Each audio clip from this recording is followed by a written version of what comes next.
আলোর মিছিলে লেখনীতে প্রহর চৌধুরী। পর্ব 1 থেকে 15। প্রহর এসেছে। কোথায়? আলোর মিছিলে। শোনা মাত্রই সারহান গাড়ির ব্রেক কষল। ডেস্কে রাখা ফোনটা নিয়ে আবারও বলল, ওর কাছে যা। আর এখনই বাড়ি ফিরে যেতে বল। এখনই মানে এখনই। ফোনটা কেটে আবার ও কল করলো প্রহরের নাম্বারে। রিং হচ্ছে কিন্তু রিসিভ করছে না। গাড়ির স্টিয়ারিং সজোরে ঘুষি মারল সারহান। রাগে মাথা ফেটে যাচ্ছে ওর। এই মেয়েটা এত অবাধ্য কেন? সারহান নিজেকে এই কথাটা বলে আবার ও ফোন লাগালো কারোর নাম্বারে। কল রিসিভ হতেই দাঁতে দাঁত চেপে বলল, প্রহর আলোর মিছিলে গেছে। হি, আহ, এই মেয়েকে নিয়ে আমি কি করব? কল কর ওকে, এখনই বাড়ি ফিরতে বলো। আপনার কি মনে হয় ও কল রিসিভ করবে? একের পর এক কল করেছি বাট সে তো ধরছেই না।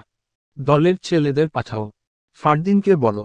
দরকার পড়লে গার্ডদের পাঠাও, তবুও যেন ওর কিছু না হয়। আমি দেখছি আব্বু। আমিও বাকিটা দেখছি। প্রহর, সারহান তোমাকে এখনই বাড়ি ফিরতে বলেছে।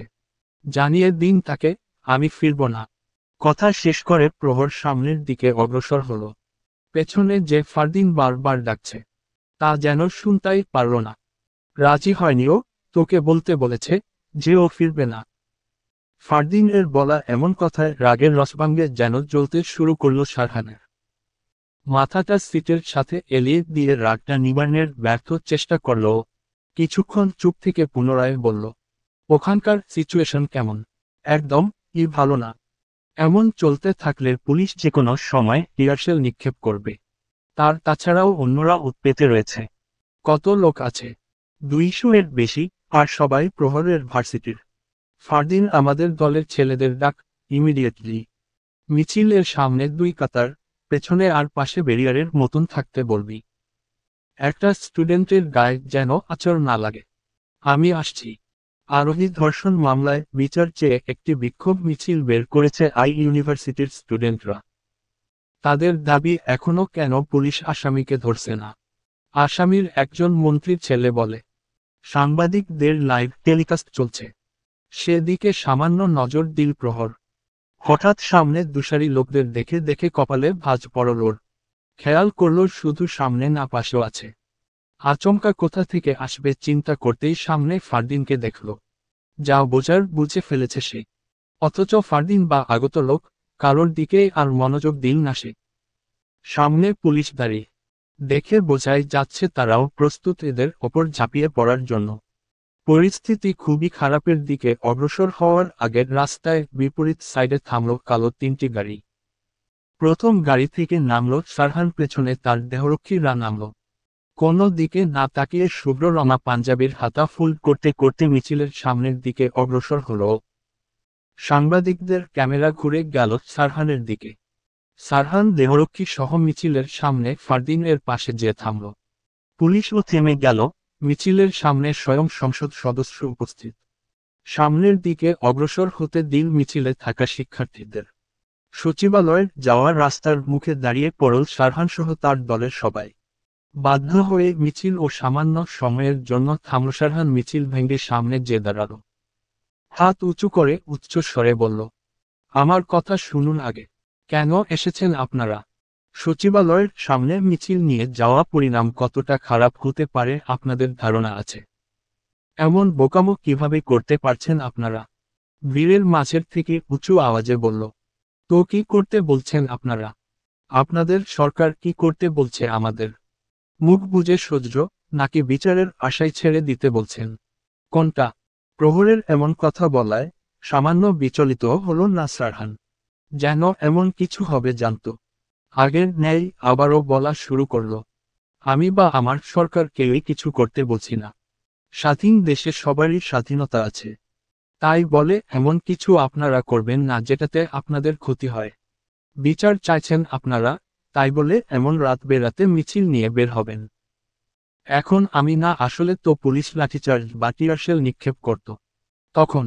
আর যদি নাও করত, মিছিল শেষে ফেরার পথে গুম হয়ে যেতেন আপনার। এই যে না ভেবে চলে এসেছেন, এর ভেতর এমন অনেকে আছেন যারা তাদের বাবার মার একমাত্র সন্তান, অনেক আছেন অন্য জেলা বা গ্রাম থেকে এসেছেন।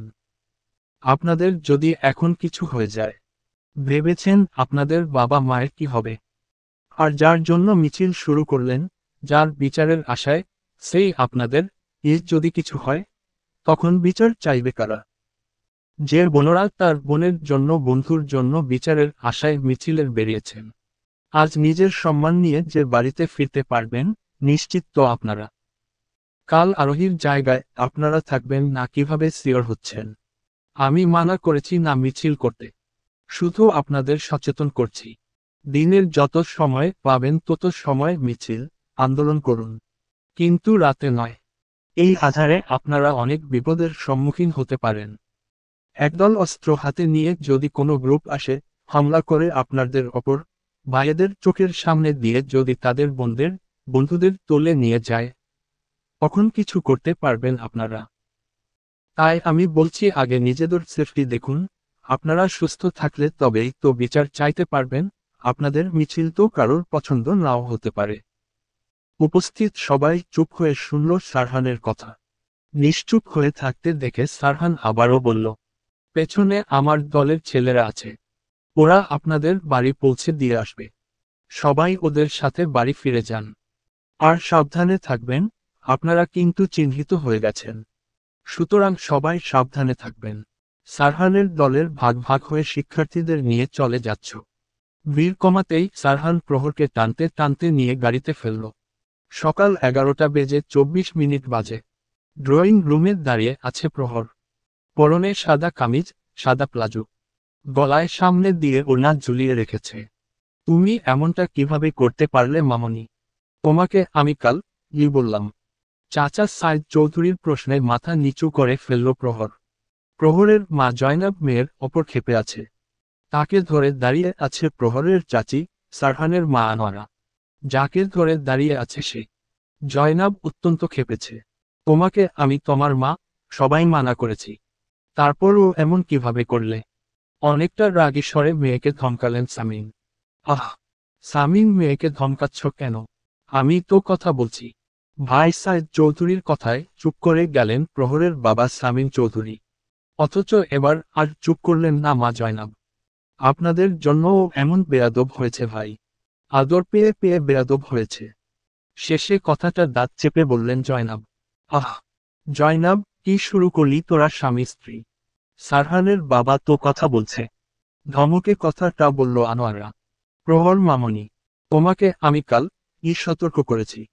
এত বড় বোকামি তুমি কিভাবে করলে? তোমার সাথে কত সাধারণ পরিবারের ছেলে মেয়ে ছিল। ওদের যদি কোনো বিপদ হয়ে যেত, সারহান ঠিক সময়ে না গেলে কি করতে তুমি? বাঁচাতে পারতেন সবাইকে। মন্ত্রী আসাদুজ্জামানের ছেলের বিরুদ্ধে অভিযোগ এনেছ, ও কি ছেড়ে দেবে তোমাদের? আমার জন্য তোমার গায়ে একটা আঁচড়ও আসবে না। কিন্তু মামনি, অন্যদের কি হতো? তোমার কাছে আমি এমন আশা রাখিনি। শেষে কথাটা দুঃখের সাথেই বলল সাইদ চৌধুরী। প্রহর তখন ও মাথা নিচু করে দাঁড়িয়ে আছে। ওর সমস্ত রাগ যে পড়ল সারহানের ওপর। আম সরি বড় আব্বু, এমন আর হবে না। এতক্ষণের ঘটনা সিঙ্গেল সোফায় বসে দেখছিল সারহান। নিজের বোনকে সিঁড়ির কাছে দাঁড়িয়ে থাকতে দেখে গম্ভীর গলায় বলল, সারাহ, এখনো ঘুমাতে যাসনি কেন? যা আগের রুমে যা। ভাইয়ের কণ্ঠ শুনে ভয় কেঁপে উঠল অষ্টাদশী সারাহ। সে আসলে লুকিয়ে লুকিয়ে দেখছিল, কিন্তু সারহান দেখে ফেলল। ঘরের দিকে অগ্রসর হতেই থেমে গেল সারাহ। প্রহরের ফোনে বার কল আসছে, আলো কেটে দিচ্ছে। আপাতত সবার মনোযোগ সেদিকেই। শেষবার কল আসলে আর কাটল না প্রহর। কল রিসিভ করে কানে ধরার পরই থমকে গেল। কিছু সেকেন্ডের ব্যবধানে হাত থেকে ফোনটা খসে পড়ল। কি হয়েছে জানার জন্য সবে মাত্র পা বাড়িয়েছিলেন জয়নাব। তার আগের পাগলের ন্যায় ছুটতে ছুটতে সদর দরজা দিয়ে বের হয়ে গেল প্রহর। রাজধানীর নামকরা হাসপাতালের লিফটের সামনে ন্যানোসেকেন্ড থামল প্রহর। দেরি হচ্ছে দেখে সিঁড়ি বেয়ে ছুটল 4 তলার উদ্দেশ্যে। বোনের পিছু পিছু ছুটল সারাহ। অথচ সাধারণভাবেই সিঁড়ি বেয়ে উঠছে সারহান। পেছনে তার দেহরক্ষী। 3 তলায় উঠতেই প্রহরের চিৎকার করে কান্নার আওয়াজের ছুটে গেল সারহান। পেছনের দেহরক্ষীও একইভাবে ছুটছে। করিডোরের আসতেই স্থির হয় সারহান। সম্পূর্ণ করিডোরের কান্নার আওয়াজ। প্রহর মাটিতে বসে কাঁদছে, ওকে ধরে আছে সারাহ। সেও সমানভাবে কাঁদছে। সারহান গার্ডদের ইশারা করে বোঝালো খবরটা যেন বাড়িতে পৌঁছে দেয়।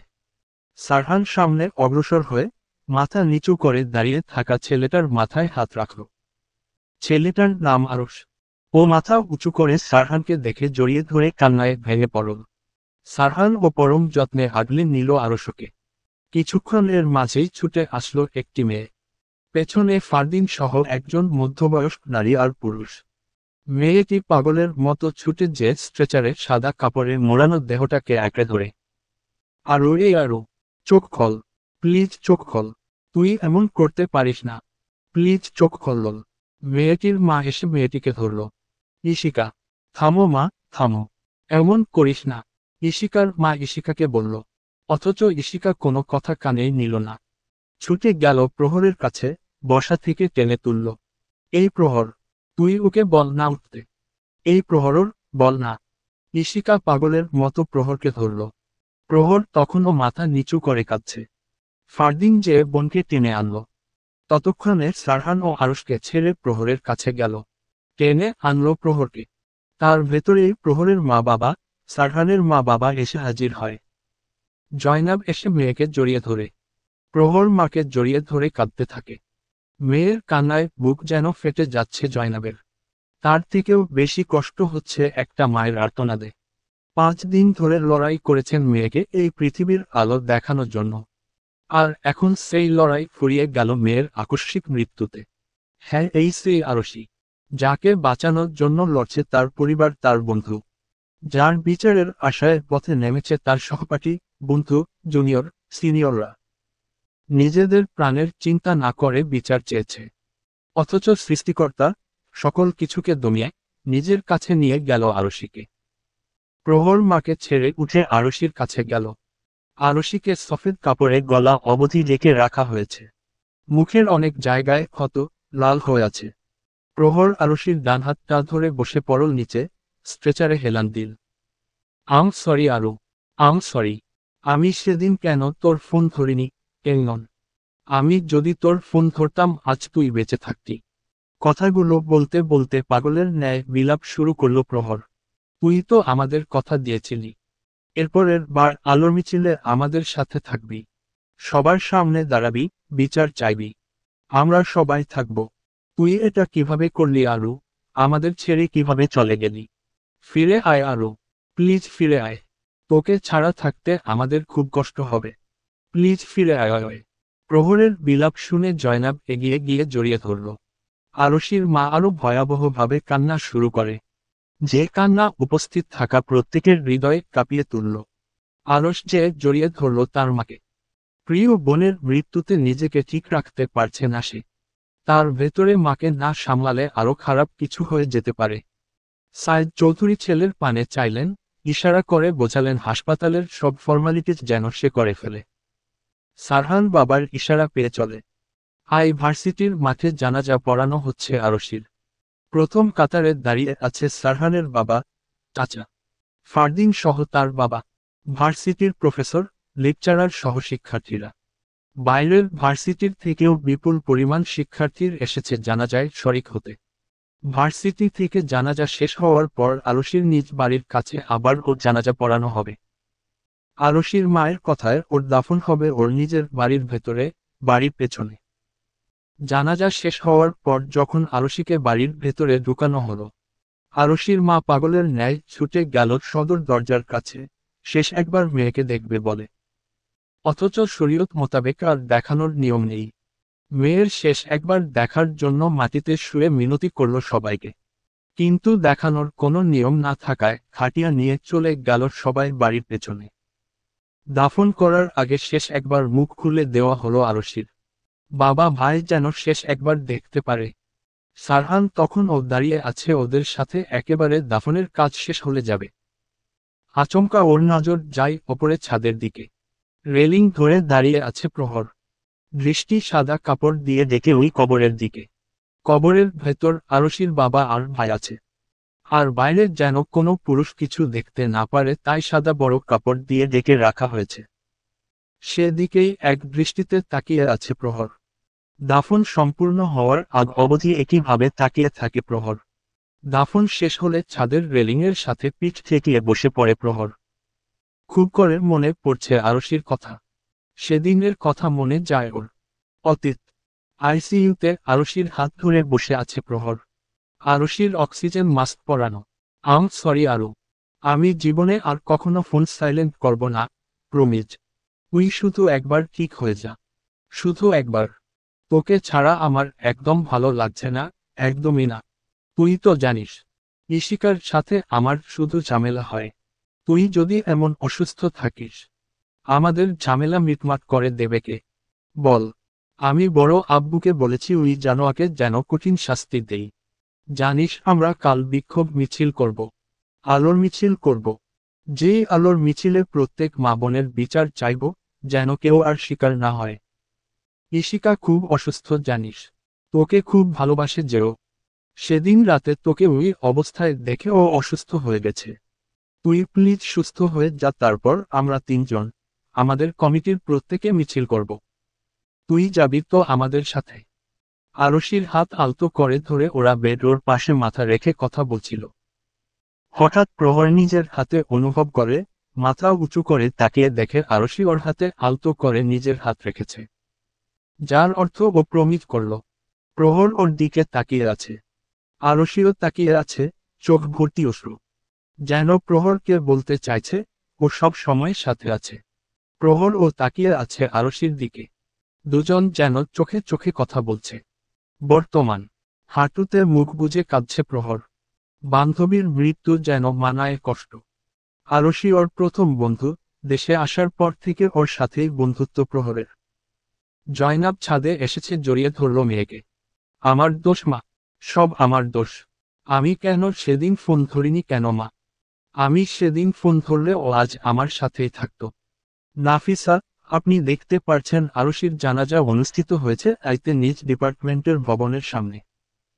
জানাজায় উপস্থিত আছেন স্বরাষ্ট্রমন্ত্রী সায়েদ চৌধুরী, ৯ নং আসনের তরুণ সংসদ সদস্য সারহান চৌধুরী সহ ভার্সিটির প্রফেসর, লেকচারার ও শিক্ষার্থীরা। আরও অনেক বিশ্ববিদ্যালয়ের শিক্ষক, অধ্যাপক ও শিক্ষার্থীরা এসেছে জানাজায় শরিক হতে। ১৮ই মার্চ ভোরে পাওয়া গেছিল আরশিকে।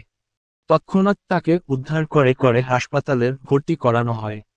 শারীরিক অবস্থার অবনতির জন্য তাকে উত্তরা হাসপাতালে ভর্তি করানো হয়। ডাঃ নার্গিস আক্তার জানিয়েছিলেন গ্যাং রেপের শিকার হয়েছে আরশি। গত রোববার সকালে জ্ঞান ফিরলে তার জবানবন্দিতে থেকে পুলিশ জানায় সে মন্ত্রী আসাদুজ্জামানের ছেলে আশফির নাম বলেছে। আরশির পরিবার আশফি ও অজ্ঞাতনামা হিসেবে মামলা দায়ের করেছেন। গত ২২ তারিখ মধ্যরাতে চিকিৎসাধীন অবস্থায় মারা যায় আরশি। আরশির মৃত্যুতে খেপেছেন তার সহপাঠীরা। তারা জানিয়ে ধর্ষিতা মৃত্যুর আগে কেন ধর্ষকের মৃত্যুদণ্ড হল না? কেন পুলিশ এখনো ধরছে না আশফিকে? সাংবাদিকের সম্পূর্ণ কথা না শুনে টিভি অফ করে দিল আসাদুজ্জামান। মাথায় চিন্তার ভাঁজ পড়েছে তার। ব্যক্তিগত সরকারি মনির হোসেনকে ডাক দিলেন তিনি। জি স্যার বলেন। অ্যাডভোকেট মি খন্দকারকে এখনই বাসায় ডাকো। জি স্যার এখনই ডাকছি। আরশির মৃত্যুর আজ ৩ দিন পূর্ণ হল। প্রহরকে জোর করে খাইয়ে দিচ্ছে আনোয়ারা। সেদিনের পর থেকে না ঘর থেকে ভালো করে বের হয়, না ঠিক মতো খাওয়া দাওয়া করে। আজ জোর করেই বাইরে এনেছে তাকে। সন্ধ্যার খবর দেখছে সামিম চৌধুরী। আচমকা একটা নিউজে থামল সে। মন্ত্রী আসাদুজ্জামানের ছেলে আশফিকে গ্রেফতার করেছে পুলিশ। আরোহী ধর্ষণ মামলার প্রধান আসামি সে। খাবার খাওয়া ছেড়ে টিভির নিউজে ফোকাস করল সবাই। ভ্রু কুঁচকে রইলেন সায়েদ চৌধুরী। এত সহজে ছেলেকে ধরতে দিল আসাদুজ্জামান?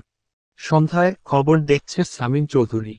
আচমকা এটা নিউজে থেমে সে। মন্ত্রী আসাদুজ্জামানের ছেলে আশফিকে গ্রেফতার করেছে পুলিশ। আরোহী ধর্ষণ মামলার প্রধান আসামি সে। খাবার খাওয়া ছেড়ে টিভির নিউজে ফোকাস করল সবাই। ভ্রু কুঁচকে রইলেন সায়েদ চৌধুরী। এত সহজে ছেলেকে ধরতে দিল আসাদুজ্জামান? রাতের তখন ১২টা বাজে। চৌধুরী বাড়ির সবাই তখন ঘুমে। প্রহর তখনও ছাদে দাঁড়িয়ে ছিল। সম্পূর্ণ ছাদে ঘুটঘুটে অন্ধকার। তার ভেতরেই দাঁড়িয়ে আকাশ দেখছে সে। আচমকা ধিমে আওয়াজে একটা গান শুনতে পেল সে। কোনো ছেলে গাইছে। দেখেছি তোমায় আলোর মিছিলে। দেখেছি সেদিন। তুমিও ছিলে। গানটা আসছিল প্রহরদের বাড়ির ভেতর থেকে।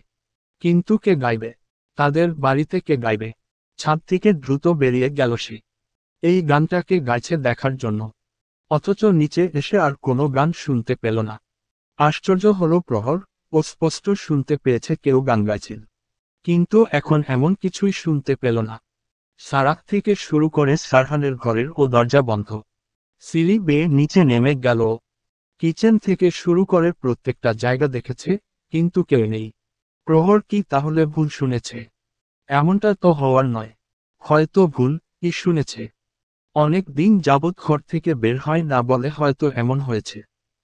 নিজের সান্ত্বনা দিয়ে অপরে নিজের ঘরে চলে গেল। দরজা দিয়ে বিছানায় টানটান হয়ে শুয়ে পড়ল, ফোনটা হাতে নিয়ে অন করল। ওয়ালপেপারে জ্বলজ্বল করেছে তিনটি হাস্যোজ্জ্বল মুখ। প্রহর, ঈশিকা, আরুষি একসাথে দাঁড়িয়ে আছে। সবাই শাড়ি পরেছে। ছবিটা 2 বছর আগের। আরুষি ঈশিকা শাড়ি পরে দৌড়াদৌড়ি করতে পারলেও প্রহর শাড়ি পরে ঠিকভাবে হাঁটতেও পারছিল না।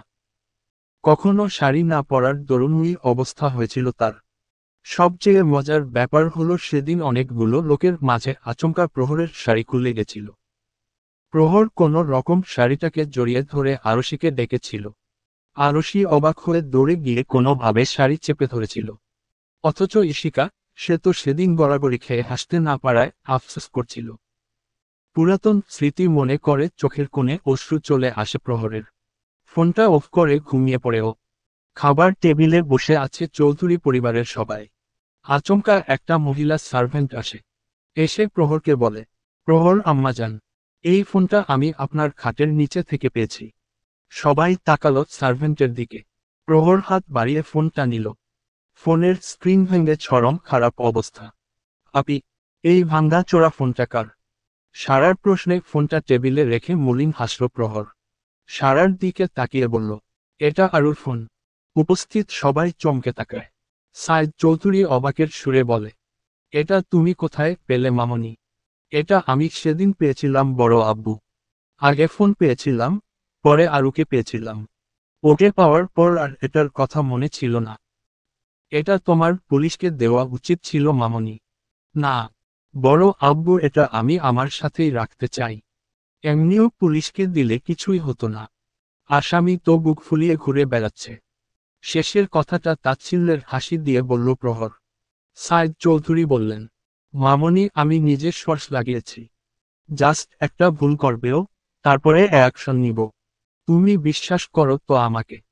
অপর নিচ মাথা নাড়িয়ে সম্মতি জানালো প্রহর। সারহান খাবার খেতে খেতে বলল, প্রহর, এবার অন্তত তোমার সাথে গার্ড নেওয়া প্রয়োজন। সারহানের এই সাধারণ কথায় অসাধারণভাবে ক্ষেপে গেল প্রহর। ক্ষুব্ধ কণ্ঠে বলল, কেন আমার শান্তিতে থাকা তোমার পছন্দ হচ্ছে না? তুমি শান্তিতে থাকো বা অশান্তিতে থাকো, এখানে আমার পছন্দ হওয়া বা না হওয়ার কি? না, তুমি তো কখনো আমার শান্তিতে থাকা পছন্দই করনি। জয়নাব ধমকালেন মেয়েকে। রাগী সুরে বলল, সমস্যা কি তোমার? এমন ভাবে কথা বলছো কেন? ভুল গেছো তুমি, ও কিন্তু তোমার বড় হয়। একদম বেয়াদবি করবে না। এবার খাবার টেবিল ছেড়ে উঠে গেল প্রহর। কিছুটা চিৎকার করেই বলল, আমি ভুলিনি মা।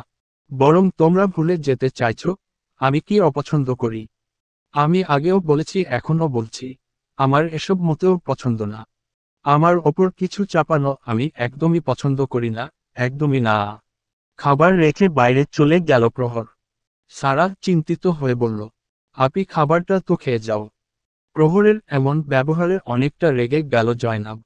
সারহানের দিকে অসহায় ভাবে তাকিয়ে বলল, ওর হয়ে আমি তোর কাছে ক্ষমা চাচ্ছি আব্বা। ওর এখন একদমই মাথা ঠিক নেই। তুই কষ্ট পাস না আব্বা। তুমি এটা কি বলছো মামনি?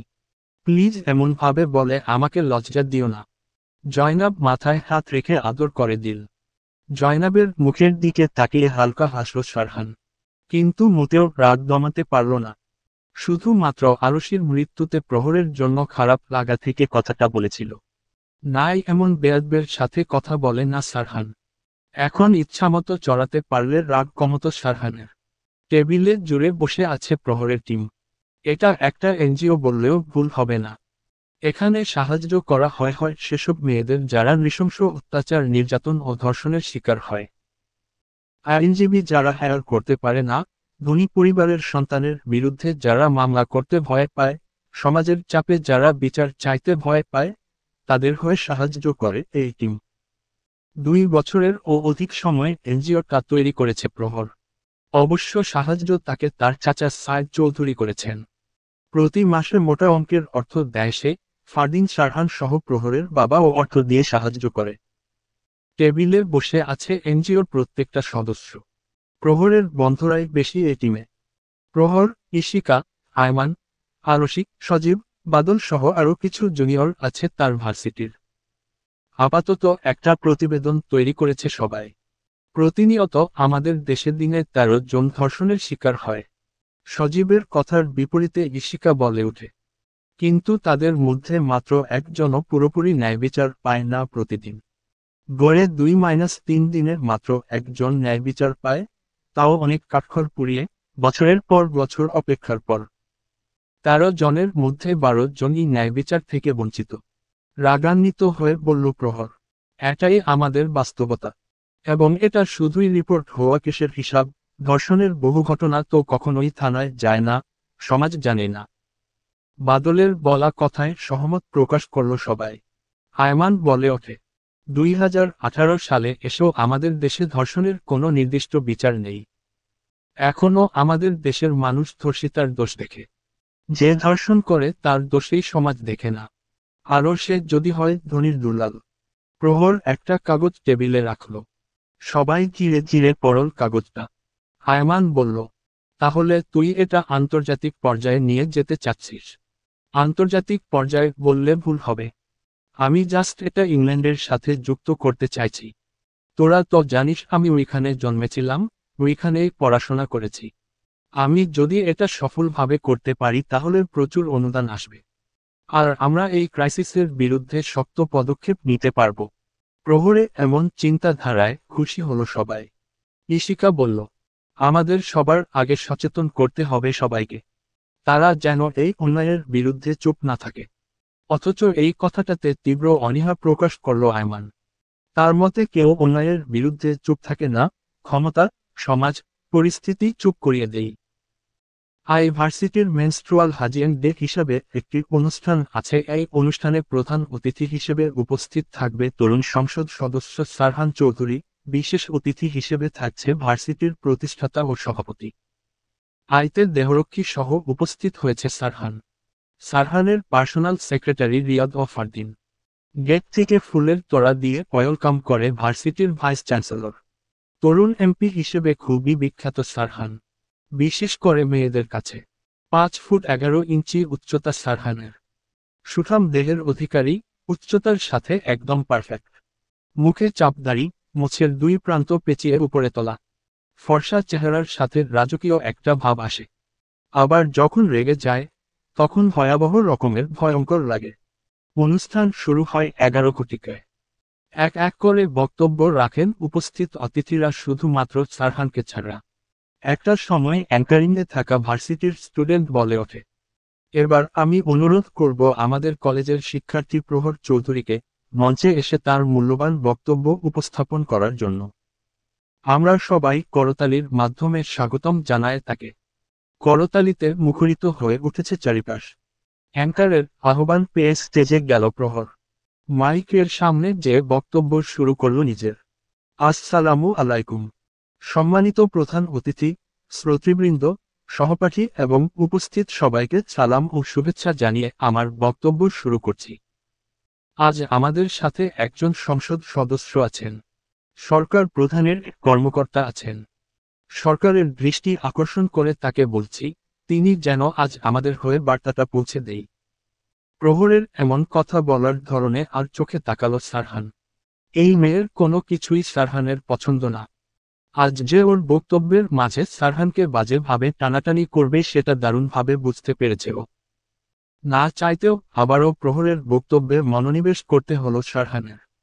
আজ আমি এমন একটা বিষয়ের কথা বলতে এসেছি, যা আমরা অনেকে শুনে চুপ থাকি, আবার অনেকেই শুনতে চায় না। কিন্তু তবুও বলতে হবে, কারণ নীরব থাকলে অন্যায় আরও জোরালো হয়। বাংলাদেশ প্রতিদিন গড়ে 13 জন নারী ও শিশু ধর্ষণের শিকার হয়। শুধু ভাবুন, আজকের দিনটা শেষ হতে হতে হয়তো কোনো একটা মেয়ে তার স্কুল ব্যাগটা নামিয়ে কান্না করছে। হয়তো কোনো মা তার সন্তানের জন্য বিচার চেয়ে পুলিশের দরজায় দাঁড়িয়ে কাঁপছে। আর আমরা কি করছি? আমরা চুপ। আরও ভয়াবহ বাস্তবতা হলো, এই ১৩ জন ভুক্তভোগীর মধ্যে মাত্র একজনও প্রতিদিন ন্যায় বিচার পান না। মানে ১৩ জন কাঁদে, ১৩ জন চুপ থাকে, ১৩ জন চাপা পড়ে যায় সমাজের লজ্জা আর আইনের গলির ভেতর। সম্মানিত অতিথিবৃন্দ, ধর্ষণ শুধু একটা শারীরিক সহিংসতা না। এটা একটা মেয়ের আত্মবিশ্বাস ভেঙে দেওয়া, তার স্বপ্নকে মেরে ফেলা, তার জীবনের আলো নিভিয়ে ফেলার চেষ্টা। আজ দরকার শক্ত কণ্ঠে না বলা। আজ দরকার পরিবারে, শিক্ষা প্রতিষ্ঠানে, সমাজে এই বার্তা ছড়িয়ে দেওয়া যে নারীর শরীর না, তার সম্মানটাই বড়, আর সেটা রক্ষা করা আমাদের সবার দায়িত্ব। ধর্ষণের বিরুদ্ধে দাঁড়াতে হলে শুধু মিছিল নয়, মনের ভেতরেও আলো জ্বালাতে হবে। প্রতিটি ছেলে যেন শেখে কিভাবে নারীর প্রতি শ্রদ্ধাশীল হতে হয়। প্রতিটি মেয়ে যেন জানে, সে দুর্বল না, সে লড়তে পারে, সে মুখ খুলতে পারে। আমাদের দেশে এখনো ধর্ষকের কোনো নির্দিষ্ট বিচার নেই। কোনো ধর্ষিতা মেয়ের মৃত্যুর আগে ধর্ষকের মৃত্যুদণ্ড কার্যকর করা হয় না। কোনো প্রমাণ থাকা সত্ত্বেও বিচার হতে ৬-৭ মাস সময় লাগবে। আমি খুবই দুঃখের সাথে বলছি, আজ আমাদের দেশে যদি ধর্ষকের কঠিন শাস্তি হতো অন্যান্য দেশের মতো, তাহলে একটা মেয়ের জীবন, সম্মান নষ্ট করার আগে হাজারবার ভাবত।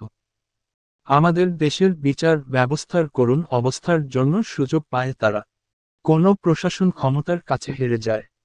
আজ আমি সবার দৃষ্টি আকর্ষণ করছি, বিশেষ করে এমপি মহোদয়ের, যেন তিনি আমার বার্তাটি দেশের সর্বোচ্চ ক্ষমতার অধীনের নিকট পৌঁছে দেয়।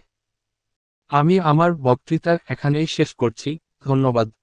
প্রহরের বক্তৃতা শেষ হওয়ার সাথে সাথেই চারিপাশ করতালিতে মুখরিত হয়ে উঠল। উপস্থিত প্রত্যেকটা অতিথি করতালির মাধ্যমে সায় জানালো। প্রহরের এমন কথায় খুবই খুশি হলো সারহান, কিন্তু মুখের ভাবভঙ্গিতে প্রকাশ করল না। স্টেজ থেকে নিচে নেমে আসার সাথে সাথে একটি জুনিয়র মেয়ে বলে ওঠে, আপু, দারুণ বলেছেন, খুব সুন্দর। মুচকি হেসে মেয়েটার দিকে তাকিয়ে নিজের বন্ধুমহলের কাছে চলে গেল প্রহর। সবাই প্রশংসা করল তার বক্তৃতার। পেছনে থেকে স্পষ্ট সমালোচনা শুনতে পারল ইশিকা।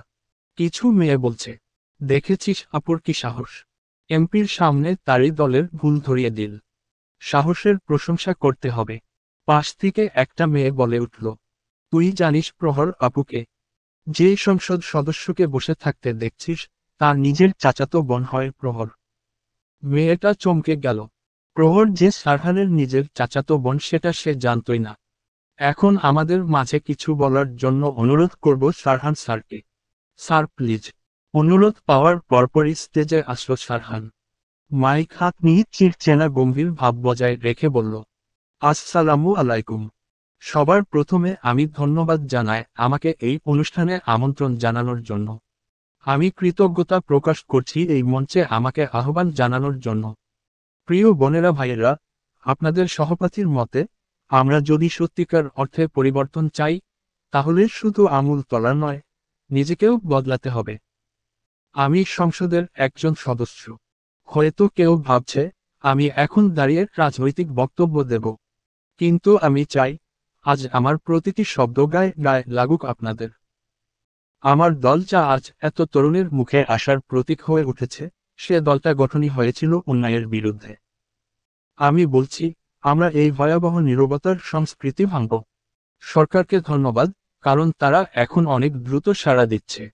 নতুন প্রজন্মের কণ্ঠস্বরকে আর অস্বীকার করা যাচ্ছে না। কিন্তু আমি শুধু সরকারের বাহবা দিতে আসিনি। আমি দায় নিতে এসেছি। আমি দায়িত্ব নিতে এসেছি। আমরা সেই ভবিষ্যৎ গড়তে চাই, যেখানে একটি মেয়ে বা একটি ছেলে নিজের ক্ষোভ বলতে ভয় পাবে না, নিজের স্বপ্ন বলতে লজ্জা পাবে না। যেখানে ধর্ষণ, নির্যাতন, নিপীড়ন কোনো দলের পিঠ বাঁচিয়ে চলবে না। আমরা একটা মিছিল করেছি ঠিকই, কিন্তু এই মিছিল যেন শুধু ছবি আর ক্যাপশনে না থাকে, এই আলোর মিছিল যেন প্রতিটি ঘরে, প্রতিটি শিক্ষাঙ্গনে, প্রতিটি মননে পৌঁছায়। আজ আমরা শপথ করি, সমাজের প্রত্যেকটা নৃশংস অত্যাচারে আমাদের চোখ যেন আর অন্ধ না থাকে, আমাদের বিবেক যেন ঘুমিয়ে না যায়।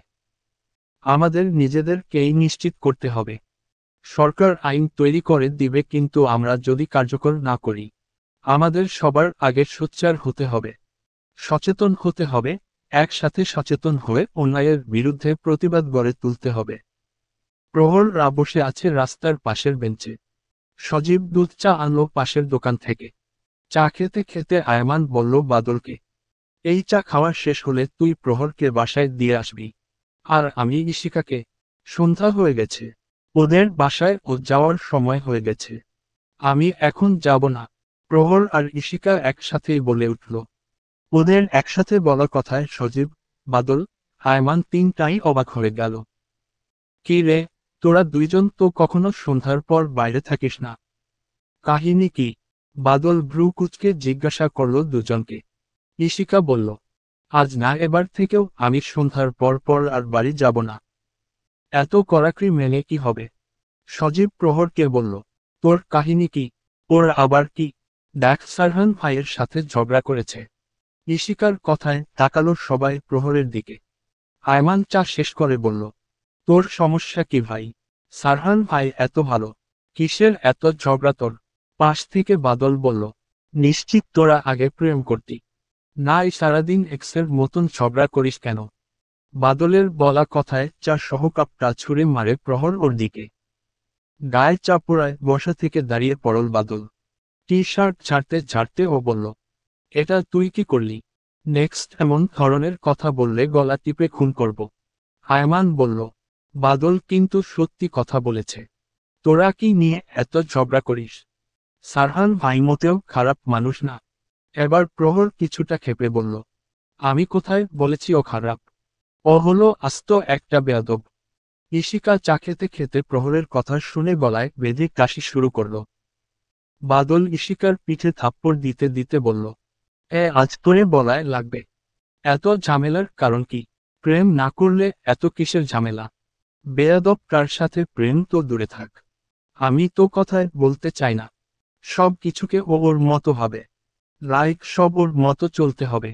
মানে ভাই, একজন এক রকম। সবাই তো ওর মতো চলতে পছন্দ নাও করতে পারে।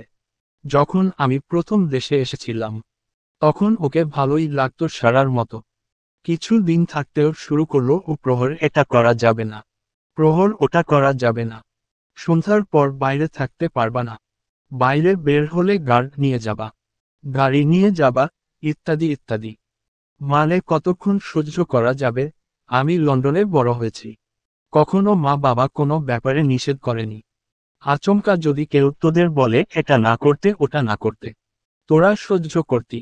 বল ভাই, এগুলো কোনো বড় কারণ হলো নাকি? সারহান ভাই যে ভালো মানুষ। আয়মান কথা শেষ করার আগেই প্রহর বলল, তাহলে তুই তোর গার্লফ্রেন্ডকে ছেড়ে সারহানকে বিয়ে করে ফেল, দারুণ মানাবে। আস্তাগফিরুল্লাহ, কি বলিস এসব? আমি কি তোর গে লাগি? যেভাবে সারহান ভাই, সারহান ভাই, করিস গে, হতেই পারিস। ব্যঙ্গ করে বলল প্রহর। ওর কথা বলার ধরনে হেসে ওঠল সবাই। ঈশিকা তো হাসতে হাসতে পাগল প্রায়। সজীব বলে ওঠে, কাজের কথায় ফিরি। মুহূর্তের মাঝে সকল হাসি মজা বাদ দিয়ে সিরিয়াস হয়ে গেল সবাই। প্রহর বলল, তো নেক্সট শিকারকে? মুহূর্তের মাঝে সবার মুখে রহস্যজনক হাসি ফুটে উঠল। গুলশানের কাছে গাছে ঝুলন্ত অবস্থায় একটা লাশ পাওয়া গেছে। লাশের কাছে একটি চিরকুট পাওয়া গেছে।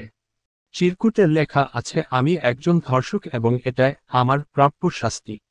আমি নিজ ইচ্ছায় আত্মহত্যা করেছি। জানা গেছে মৃত ব্যক্তির নাম খালিদ হাসান। জানা গেছে খালিদ একজন ধর্ষণ মামলার আসামি ছিলেন এবং মামলাটি বর্তমানে বিচারাধীন ছিল। এই মৃত্যুর ফলে মামলার ভবিষ্যৎ কি হবে তা এখনো স্পষ্ট নয়। আইনজীবী এবং প্রশাসনের পক্ষ থেকে আনুষ্ঠানিক কোনো বক্তব্য এখনো পাওয়া যায়নি। এইবার দিয়ে দুবার ঘটল রাজধানীতে। এর আগেও সীমা ধর্ষণ মামলার আসামি রিফাতকে একইভাবে পাওয়া গেছিল। স্বজন জানিয়েছিল চিরকুটে লেখা হাতের লেখা তারই। নিউজটা পড়ে প্রহর শান্তিতে চোখ বুজল। অদ্ভুত একটা শান্তি, খুব আনন্দ হচ্ছে ওর। চোখ খুলেই নিউজটা ফরওয়ার্ড করলো ওর মেসেঞ্জার গ্রুপে। ফোনটা বিছানায় ফেলে আলমারি থেকে একটা বাটিক থ্রি পিস বের করলো। এই থ্রি পিসটা ওকে বাদল গিফট করেছিল। প্রহর সচরাচর 3 পিস পরে না। ও 2 পিস পরে আর ওড়না হিসাবে হিজাব ওড়নাগুলা গলায় ঝুলাই রাখে। বাদলের বোন নাকি নিউ বিজনেস শুরু করেছে বাটিক 3 পিস ও শাড়ির। তাই বাদল প্রহরকে আর ইশিকাকে এই 3 পিস গিফট করেছিল। গোসল থেকে বেরিয়ে প্রহর ড্রেসিং টেবিলের সামনে বসে হেয়ার ড্রায়ার দিয়ে চুল শুকিয়ে ফেলল। সিগনেচার কাপ দেওয়া চুলগুলো হেয়ার ক্লিপের সাহায্যে পেছনে বাঁধল। ওড়নাটা ভাঁজ করে ডান কাঁধে রাখল। ওর ওড়না নেওয়া একদমই পছন্দ না, অবশ্য আগে নিত না। আরশির রাতের পর ওড়না নেয়। সারহান ড্রেসিং টেবিলের সামনে দাঁড়িয়ে চুলে চিরুনি করছিল। চাপ দাড়ি ও পেঁচিয়ে ওপরে ওঠানো মোছের সাথে রক্তিম চোখ। অসম্ভব রকমের ভয়ঙ্কর লাগছে এখন ওকে দেখতে। চিরুনি জায়গায় রেখে পারফিউম হাতে নিল। পেছনে সোফায় বসে আছে ফারদিন। ফোন হাতে স্ক্রোল করছে ও। ফোনে নজর রেখেই বলল, তোর কি মনে হয় এটা আত্মহত্যা? পারফিউমটা হাতে নিয়ে আয়নায় ফারদিনের প্রতিবিম্ব দিকে তাকিয়ে বলল, তোর কি আমাকে সাধারণ জনগণ লাগে? কোনটা খুন কোনটা আত্মহত্যা আমি বুঝি না। তুই বা এত ক্ষেপে আছিস কেন? বলে ফারদিন ফোনটা কোলো রেখে সারহানের দিকে চাইল। তুই আমাকে জিজ্ঞেস করছিস কেন ক্ষেপে আছি? এটা একটা খুন Fardin. This is a pre-planned murder, someone has staged this whole thing. তো এটাতে আমাদের সমস্যা কি? যা হচ্ছে ভালোই হচ্ছে। আর ওদের বাড়ির লোকেরাই বলেছে। হাতের লেখাটা ওদেরই। Like seriously. আমার সমস্যা কি? তুই হয়তো ভুলে যাচ্ছিস। আমি আসনের এমপি। আমি প্রতিনিয়ত সবাইকে আশ্বস্ত করি। সবার নিরাপত্তা নিশ্চিত করার ওয়াদা করি। দেশে আইনশৃঙ্খলা বলতে কিছু আছে, কেউ নিজের হাতে এইভাবে আইন তুলে নিতে পারে না। সবাই যদি এইভাবে আইন হাতে তুলে নেয়, তাহলে দেশে আইন রেখে কাজ কি? অত্যন্ত পর্যায়ের রেগে কথাটা বলল সারহান। প্রহর সবে মাত্র রেডি হয়ে বেরিয়েছিল। সারহানের রুমের সামনে আসতেই শুনতে পেল ওদের কথোপকথন। সারহানের কথা শুনে রেগে গেল প্রহর। দরজার সামনে দাঁড়িয়ে বলে ওঠল, যখন নিজের কারোর সাথে হবে তখন বুঝবে। আয়নায় ফিরে পারফিউমটা দিতেই যাবে তার আগেই স্পষ্টভাবে শুনতে পারল প্রহরের কথা। হাতে থাকা পারফিউমটা জোরে রাখল। ঘুরে গিয়ে বলল, কি বললে? বলি প্রহরের দিকে এগিয়ে গেল সারহান, উদ্দেশ্য কষে একটা থাপ্পড় দেওয়ার। তার আগেই ফারদিন যেয়ে বাহু ধরে থামালো। প্রহর রুমের ভেতরে ঢুকে সারহানের মুখোমুখি দাঁড়িয়ে বলল, যখন তোমার নিজের কারোর সাথে এমন হবে, তখন তুমি ধর্ষকের মৃত্যুর স্বাদ বুঝতে পারবে। মৃত্যু কোন খাবার নয় যে স্বাদ গ্রহণ করতে হবে। দাঁতে দাঁত চেপে বলল সারহান। দ্বিগুণ রেগে গেল প্রহর। তুমি যে ঠিক এতটা নিকৃষ্ট জানতাম না। প্রহরকে কথা শেষ করার আগেই থামিয়ে দিল ফারদিন। প্লিজ প্রহর থামো। সারহানের মেজাজ এমনি ভালো নেই তার ভেতরে। ফারদিনকে কথা শেষ করার আগেই প্রহর বলল, কারোর মেজাজের ধার ধারি না আমি। সারহানের যেন সকল ধৈর্যের বাঁধ ভেঙে গেল। ক্ষিপ্র হয়ে এগিয়ে গেল প্রহরের দিকে। ফারদিন কোনোভাবে আটকে রেখেছে সারহানকে। সারহান রেগে চিৎকার করে বলল, বেরিয়ে যা আমার ঘর থেকে। বের হ। প্রহর চরমভাবে ক্ষেপে গেল। পাশে রাখা ফ্লাওয়া ভেস্টটা আছাড় মেরে ঘর থেকে বড় বড় পায়ে বের হলো। ওর এমন কাজে আগ্রাসী হয়ে ওর দিকে আগাতেই যাচ্ছিল সারহান, তার আগে ফারদিন কোমর জড়িয়ে ওকে থামালো। সারহানকে থামিয়ে বাইরে আসলো ফারদিন। জিম করা স্বাস্থ্যবান সারহানকে থামাতে হিমশিম খেয়েছে ও। পেছনে কারোর উপস্থিতি টের পেয়ে পেছনে ফিরল ও সারাহ দাঁড়িয়ে আছে। সফেদ রঙা কলেজ ড্রেস পরে পরিপাটি হয়ে দাঁড়িয়েছে। কেমন আছেন ভাইয়া? ভালো। তুমি? ভালো। ভাইকার অপরূপভাবে চিৎকার করছিল। সারার প্রশ্নে একটি দীর্ঘশ্বাস ফেলল ফারদিন। কার সাথে আবার? প্রহর। ওরা ঝামেলা করেছে আবার। ফারদিনের উত্তরে ভয় পেল সারাহ। ওদের ঝামেলা মানে ভয়াবহ। দুজনেরই চরম জেদি। সারাহ বলল, ভাই তুই তুকারি তাহলে প্রহর আপির সাথে করছিল। ভাই তো খুব রেগে আছে তাহলে। আমি ভাইকে কখনো আপিকে তুই বলে বলতে দেখিনি। শুধু কি রেগে? আমি না আটকালে প্রহর আজ নির্ঘাত সারহানের হাতে মার খেত। সারাহ ভয়ে একটা শুকনো রোগ দিল। ভাগ্যিস আজ বাড়িতে এই সময়ে কেউ নেই, নাই আজ তুলকালাম কাণ্ড বাঁধত। সারাহ একটা বড় শ্বাস ফেলে বলল, ভাগ্যিস আজ মামনি, প্রহরের মা, বাড়িতে নেই, না হলে প্রহর আপি আজ মার খেত। ওরা যে কেন এমন করে? আপি শুরু থেকে ভাইকে দেখতে পারে না। এই প্রশ্নের উত্তর জানার অনেক আগ্রহ ফারদিনের। প্রহর কেন সারহানকে পছন্দ করে না? আপি যখন দেশে এসেছিল তখন ভাই প্রচুর নিষেধাজ্ঞা জারি করত, যেমনটা আমাকে করে। কিন্তু আপি তো বাইরে বড় হয়েছে ও এমন আটকা জীবন পছন্দ করে না। তখন আপি টুকটাক ঝামেলা করত ভাইয়ের সাথে। এই 4 বছরে ওই টুকটাক ঝামেলা আজ পরিপূর্ণ ঝামেলাতে পূর্ণ হয়েছে। ফারদিন সহমত প্রকাশ করল। প্রহরকে ও ভালোভাবে চেনে। সামান্য এটা করবে না বললে রাগে ভাঙচুর শুরু করে দেয়। আর যদি সারার মতো থাকতে বলতো, তাহলে তো এটা হওয়ারই ছিল। সারা, তুই রেডি? সারহানের শীতল গম্ভীর কণ্ঠে কেঁপে উঠল সারা। অপর নিচ মাথা নাড়িয়ে সম্মতি জানালো ও। সম্মতি পেয়ে সারাকে নিয়ে বের হলো সারহান। চৌধুরী বাড়ি থেকে পর পর 4টি গাড়ি বের হলো। ফারদিন চৌধুরী বাড়ির থেকে বেরিয়ে হসপিটালের উদ্দেশ্যে যাত্রা শুরু করল। সন্ধ্যায় পার্টি অফিসে দলের ছেলেদের সাথে বৈঠক আছে। ফারদিন পেশায় একজন ডাক্তার, হার্ট সার্জন। ফারদিনের বাবা ফরহাদ শেখ চাইতেন তার সন্তানেরাও যেন তার মতো ডাক্তার হয়, যেন ভবিষ্যতে হসপিটালের দায়িত্ব নিতে পারে। কিন্তু কলেজ থেকে ফারদিন দারুণভাবে রাজনীতিতে অ্যাডিক্টেড হয়ে পড়ে। ছেলে যেন রাজনীতিতে না জড়ায় তাই বিদেশে ডাক্তারি পড়তে পাঠায়। তবুও লাভ কিছুই হয়নি। ডাক্তারি পড়া শেষ করে এসএসসি রাজনীতি করে। জেলা পর্যায়ের সভাপতি সে এখন। শুধুমাত্র বাবার কথা রাখতে সপ্তাহের 2 দিন হসপিটালে যায় সে। এই 2 দিনের ভেতরেই অপারেশন, রোগী দেখা সব করে ফেলেও। এই 2 দিনের বাইরে ওকে মেরে ফেললেও আর আসবে না। কোর্ট প্রাঙ্গণ থেকে বেরিয়ে আসল একটি শশী মেয়ে, তার পেছনে তার বাবা মা এবং তাদের সবার পেছনে প্রহর, ঈশিকা ও সজীব। শশী মেয়েটি একদম নিশ্চুপ, ধীর পায়ে এগিয়ে চলছে সামনে। প্রহররা খুবই চিন্তিত, কোর্টের রায় তার পক্ষে এসেছে। আজ থেকে 1 বছর আগে মেয়েটি, শশী, ধর্ষণের শিকার হয়েছিল নিজ ফুফাতো ভাইয়ের কাছে।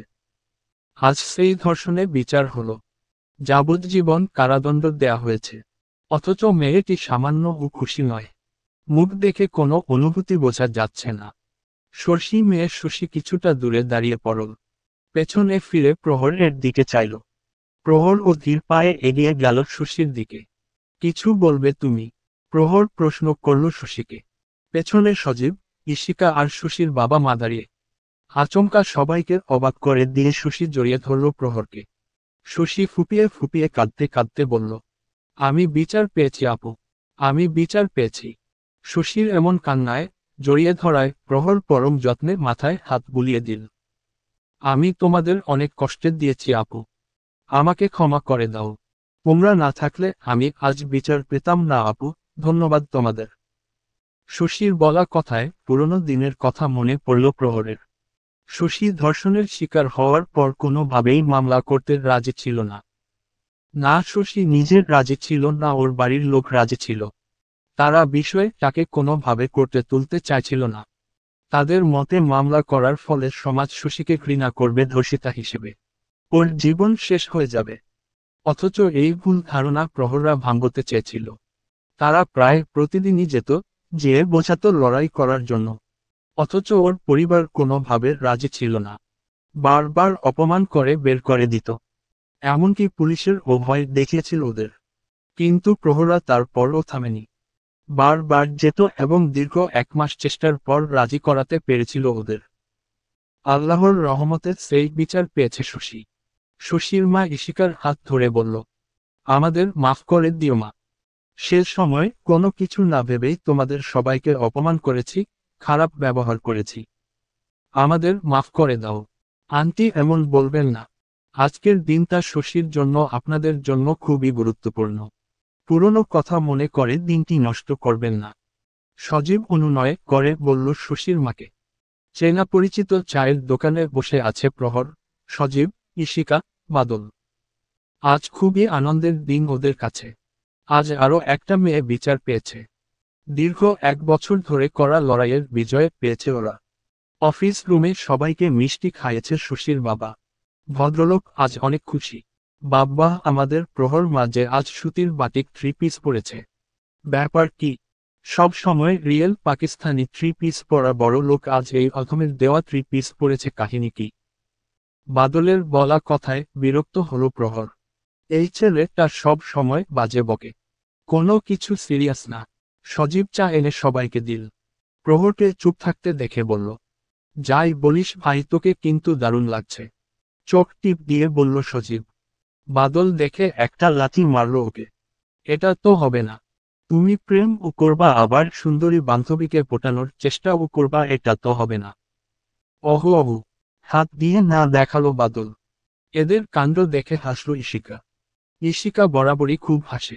সামান্য বিষয় নিয়ে ও হেসে পাগল হয়ে যায়। এর ভেতরেই প্রহর ব্যাগ থেকে একটা শপিং ব্যাগ বের করে বাদলের দিকে বাড়িয়ে ধরল। বাদল চমকে বলল, গিফট? আমার জন্য? প্রহর মুচকি হেসে সম্মতি দেওয়ার সাথে সাথে বাদল ছু মেরে প্যাকেটটা নিয়ে খুলল। একটা T shirt, branded T shirt. দারুণ খুশি হলো বাদল, শার্টটা বের করে ধরল। গায়ে দিকে ধরার আগেই কিছু একটা মনে করে বাদল প্রহরকে বলল, তোকে 3 পিস গিফট দেওয়ায় আমাকে টি শার্ট গিফট করছিস নাকি? কি হহ, তুই গিফট দিয়েছিস বলে আমি এটা দিইনি। সেই দিন চা ফেলে যে শার্টটা নষ্ট করেছিলাম এটা ওর জন্য। তাই বল, ছোট করে বলল বাদল। মাঝখান থেকে সজীব বলল, মাঝে মাঝে একটু আমাকেও চা কফি ছুঁড়ে মারিস। বাদল হেসে টি শার্টটা গায়ের সামনে ধরে দেখালো কেমন লাগছে। তার ভেতরে আয়মান খুব জোরে বাইক থামালো ওদের কাছে এসে। এত জোরে বাইক থামানো দেখে বাদল বলল, আস্তে ভাই আস্তে, তোর বিয়ের দাওয়াত খেতে দিবি না বলে মরার এত শখ? বাদলের ফাজলামিতে কোনো প্রকার সময় নষ্ট না করে আয়মান বলল, প্রহর সারাহকে রোডের কাছ থেকে একটি গাড়িতে 3টা ছেলে তুলে নিয়ে গেছে। আয়মানের কথায় সামান্য চিন্তিত হলো না কেউ। বরং সজীব আয়মানের পিঠ চাপড়ে বলল, ফাজলামির জায়গা পাও না তাই না? ওর সাথে যে প্রোটেকশন গার্ড থাকে সব সময়। কথা সম্পূর্ণ করার আগে আয়মান মৃদু চিৎকার করে বলল, আমি মোটেও ফাজলামি করছি না, আম সিরিয়াস। ওকে সত্যি তুলে নিয়ে গেছে। 07 এই নাম্বার গাড়িটার। কালো কালারের টোটা ছিল। জলদি কিছু করতে হবে, নাই দেরি হয়ে যাবে ভাই। ওদের একটা জানোয়ারকেও ভালো লাগলো না। আমি পিছু পিছু অনেকটা দৌড়েছি, কিন্তু ধরতে পারিনি। পরে এসে বাইক নিয়ে যে ফলো করতে যে আর পাইনি। আম সিরিয়াস দোস্ত। আয়মান এর সিরিয়াল হয়ে বলার কথায় এবার চিন্তিত হয়ে পড়ল সবাই। প্রহর চটজলদি ফোনটা বের করে কল দিল ওর মাকে। ফোন রিসিভ করতেই দ্রুত বলল, মা সারাহ কি বাড়ি ফিরেছে? না, এখনো তো আসেনি। সন্ধ্যার হয়ে গেল কিন্তু ও তো এখনো আসে। সম্পূর্ণটা শোনার আগেই কল কেটে দিল প্রহর। অনকাঙ্ক্ষিত ভয় অন্তর কেঁপে উঠল ওর। কোনো কিছু না ভেবে সারহানকে কল করল। পার্টি অফিসে বসে আছে সারহান। গুরুত্বপূর্ণ বৈঠক চলছে। ফারদিন দাঁড়িয়ে কথা বলছে আর হোয়াইট বোর্ডে কিছু একে কাজ বোঝাচ্ছে সবাইকে। আচমকা কল আসায় উল্টে রাখা ফোনটা তুলে দেখল গোটা গোটা অক্ষরে লেখা প্রহর। নামটা দেখেই মেজাজ খারাপ হয়ে গেল ওর। ফোনটা কেটে দিয়ে আবারও মনোযোগ দিল ফারদিনের দিকে। আবার ও ফোনটা ভাইব্রেট হলো।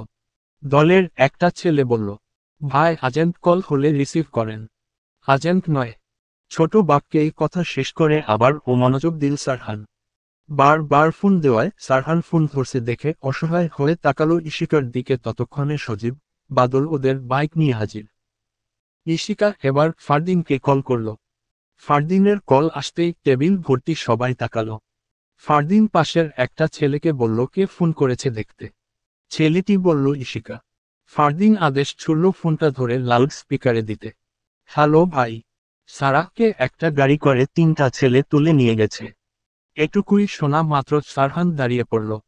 এরা আর যাই হোক এমন বিষয়ে মজা করবে না। সারহান আর ঈশিকার কথা না শুনে কল লাগালো সারার গার্ডের নাম্বারে। কিছুক্ষণ রিং হতেই ওপর পাশ থেকে হ্যালো বলতেই সারহান বলল, সারাহ কোথায়? কোনো জবাব না পেয়ে গর্জে উঠল সারহান, তৌফিক আমার বোন কোথায়? অপর পাশ থেকে উত্তর আসতেই আবারও গর্জে উঠল সারহান, আমার বোনের যদি কিছু হয় আমি নিজ হাতে খুন করব তোমাদের। আমার বোনের যদি কিছু হয় আমি নিজ হাতে খুন করব তোমাদের। সারহানের গর্জে ওঠা কণ্ঠে উপস্থিত থাকা সবাই থমকে যায়, এমনকি ফোনের ওপর পাশে থাকা ঈশিকাও থেমে যায়। সারহান কথা শেষ করে দ্রুত বেরিয়ে যায় পার্টি অফিস থেকে। ওর পেছনে পেছনে ফারদিন, রিয়াদ ও দলের ছেলেরাও বেরিয়ে যায়। নিজ অফিসে পায়াচারি করছে সাইদ চৌধুরী। তার সামনে দাঁড়িয়ে আছে পুলিশ প্রশাসনের উচ্চ পদস্থ কর্মকর্তা। আমার মেয়েকে আমি ৩০ মিনিটের মাথায় আমার সামনে চাই, অক্ষত অবস্থায়। বুঝেছ? সাইদ চৌধুরী গর্জে উঠে কথাটা বলল। স্যার, আমাদের টিম অলরেডি তদন্ত করছে। ম্যামকে খুব তাড়াতাড়ি আমরা খুঁজে পাবো না, পেতেই হবে। আমার মেয়ের কিছু হলে আমি কাউকে ছাড়ব না। নিজের পার্সোনাল সেক্রেটারি হাবিবকে গর্জে বলেন। হাবিব জানোয়ারগুলোকে আমার সামনে আনবে, জীবিত অবস্থায়। সাহস কি করে হয় আমার মেয়েকে অপহরণ করার? আদেশ পেয়ে হাবিব মাথা নিচু করে চলে গেল রুম থেকে। ফোন করে নির্দেশনা দিল কাউকে। প্রহর সজীবের বাইকে উঠছে। ইশিকা আয়মানের সাথে আর বাদল নিজ বাইক নিয়ে রওনা দিয়েছে। সেই রাস্তা ধরে আগাচ্ছে ওরা। বিভিন্ন চেকপোস্টে পুলিশ তদারকি করছে, কোনো জায়গা বাদ দিচ্ছে না। সারহানের দলের ছেলেরা সকল জায়গা খুঁজছে, কোনো অলিগলি, পরিত্যক্ত বাড়ি, গোডাউন কিছুই বাদ দিচ্ছে না। প্রহরা ওই রাস্তা ধরে এগোচ্ছে। ৩০ মিনিটের মাথায় রাস্তা দুদিকে ভাগ হওয়ায় বাদল চলে গেল সেই রাস্তায়। ইশিকা বাইকে থাকা অবস্থায় ওদের ফেসবুক গ্রুপে সারার ছবি সহ পোস্ট দিচ্ছে। সাইদ চৌধুরী গাড়ির নাম্বার জেনে গাড়িটাকে ট্র্যাক করার চেষ্টা করছে। পুলিশ বেরিয়েছে সেই রাস্তার দিকে যেদিকে গাড়ি গেছে। ১ ঘন্টা পার হয়ে গেছে, সারার খোঁজ নেই। প্রহর সজীব ও ইশিকা আয়মান ওরা রাস্তা ভাগ হওয়ায় আলাদা হয়ে গেছে। সারহান সারার ফোন ট্র্যাক করার নির্দেশ দিয়েছেন। ও গাড়ি নিয়ে প্রহর যেই রাস্তার দিকে গেছে। প্রহর সজীব প্রায় একটি নির্জন জায়গায় চলে গেছে। একটু আগেও বসতির দেখা পেলেও এখন কোনো ধরনের বসতি দেখতে পাচ্ছে না। আচমকা রাস্তার দুদিকে চলে গেলে সজীব বাইক থামায়। কোন দিকে যাব? বাম দিকে। সজীবের প্রশ্নে প্রহর বাইক থেকে নেমে গেল। ও বলল, তুই বা দিকে যা, আমি ডান দিকে যাচ্ছি। তুই পাগল হয়ে গেছিস? এই নির্জন জায়গায় আমি তোকে ছাড়তে পারবো না। প্লিজ সজীব, যা। আমাদের হাতে সময় নেই। আমার চিন্তা করিস না, আমার বোনকে খুঁজে বের করতে হবে। প্লিজ। পায়ে হেঁটে তুই কত দূর যাবি? আমার কথা শোন, আগে এই দিকে যাই, পরে এসে এই দিকে যাব। প্লিজ সজীব, কথা শোন আমার। আমি পারবো। বলেই সজীবের দিকে না তাকিয়ে দৌড় দিল ডান দিকের রাস্তায়। সজীবও বাধ্য হয়ে বাম দিকে বাইক নিয়ে চলে গেল। রিয়াদ ড্রাইভ করছে। সারহান পাশে বসে আছে। কলে কথা বলছে ও। সবাই কি ঘোড়ার ঘাস কাটছিস? এখনো কেন পাসনি? আমি আমার বোনকে চাই রোহান। অ্যানি কষ্ট। ওকে আমি সহি সালামত চাই, বুঝেছিস? বলেই ফোন কেটে দিল। গাড়ির সিটে মাথা এলিয়ে দিয়ে চোখ বন্ধ রাখল। বোনকে নিজের থেকেও বেশি ভালোবাসে ও। কখনো এই বোনকে সামান্য ফুলের টোকাও লাগতে দেয়নি। এই বোনের যদি কিছু হয়, সারহান কোনোভাবে ঠিক থাকতে পারবে না। কে? জি শ্রেণীতে পড়ার সময় থেকে সাইদ চৌধুরী গার্ড দিয়েছে ছেলে মেয়েদের সাথে। কখনো কোনো গার্ড ছাড়া বের হতে দেয়নি কাউকে, বিশেষ করে সারাহকে। সারহানও সারাহকে গার্ড ছাড়া বেরতে দেয়নি। অথচ সেই গার্ড থাকাকালীনও আর কিছু ভাবতে পারল না সারহান। সজোরে ঘুষি মারল গাড়ির সামনে। রিয়াদ কেঁপে উঠল। আরো জোরে চালাও রিয়াদ। উস্কো খুস্কো চুল। চুলের হেয়ার পিনটাও কোথায় দৌড়াতে দৌড়াতে পড়ে গেছে। ঘেমে একাকার হয়ে গেছে প্রহর। একটানা দৌড়ানোর ফলে হাঁপিয়ে উঠেছে ও। প্রহর আধা ঘন্টার ও বেশি সময় ধরে দৌড়াচ্ছে। সারা হহ, সারা হহ। একের পর একটা চিৎকার দিয়ে ডাকল প্রহর। প্রহর সহজে ভেঙে পড়ে না, অথচ আজ ঠিক থাকতেই কষ্ট হচ্ছে। আরও কয়েকটা ডাক দিয়ে আবার ও দৌড় দিল সামনের দিকে। কিছু দূর দৌড়াতেই পিছালা রাস্তায় বসে পড়ল প্রহর। বারবার মনে পড়ছে সকালে সারহানকে বলা কথা, যখন তোমার নিজের কারোর সাথে হবে তখন বুঝবে। রাগের মাথায় কথাগুলো বলেছিল প্রহর। মুখটিকে জোরে জোরে কাঁদছে প্রহর। বারবার আলসির জায়গায় সারার কথা মনে পড়ছে ওর। কাঁদতে কাঁদতে আল্লাহর কাছে বলল, দয়া করে যেন এমন কিছু না হয় মাবুদ, দয়া কর। প্রহরের পাশেই গাড়ি থামল। সারহান বের হলো গাড়ি থেকে। প্রহরের দিকে কিছুক্ষণ তাকিয়ে থাকলো, তারপর আবার ও গাড়ির দিকে অগ্রসর হতে যাচ্ছিল তখন সজীব বাইক নিয়ে হাজির হলো। বাইক রেখে ছুটে আসলো প্রহরের কাছে। তারা দিয়ে বলল, তুই কাঁদছিল কেন? সারার কিছু হবে না। ওঠ, আমাদের আরো খুঁজতে হবে। ওঠ প্লিজ। বলেই হাত ধরে হালকা টান দিল। সারহান আর সময় ব্যয় না করে গাড়িতে উঠে বসল। তখন একটা ক্ষীণ আওয়াজ শুনতে পেল। কেউ খুব কষ্টে ঘুমাচ্ছে যেন। আওয়াজটা শুনতেই প্রহর ত্বরিত বেগে উঠে দাঁড়ালো। সারহান তখনও আওয়াজটা শুনতে পায়নি। কোন দিক থেকে আওয়াজ আসছে সেটা শোনার জন্য প্রহর সজীব একটু সামনে এগিয়ে গেল। আচমকা ওদের এগোতে দেখে সারহান গাড়ি থেকে নামল। আওয়াজটা শুনতে পেয়ে প্রহরদের দিকেই গেল ও এবার স্পষ্ট গোমানির আওয়াজ শুনতে পেল সবাই। যেদিকে থেকে আওয়াজ আসছে সেই দিকে দৌড় দিল সারহান, সজীব ও প্রহর। সারহান সজীবের দৌড়ের সাথে পারল না প্রহর। আচমকা সজীব অনেকটা দূরে যেয়ে থেমে গেল। ওর থেকে 1 ফুট দূরত্বে থমকে দাঁড়ালো সারহান।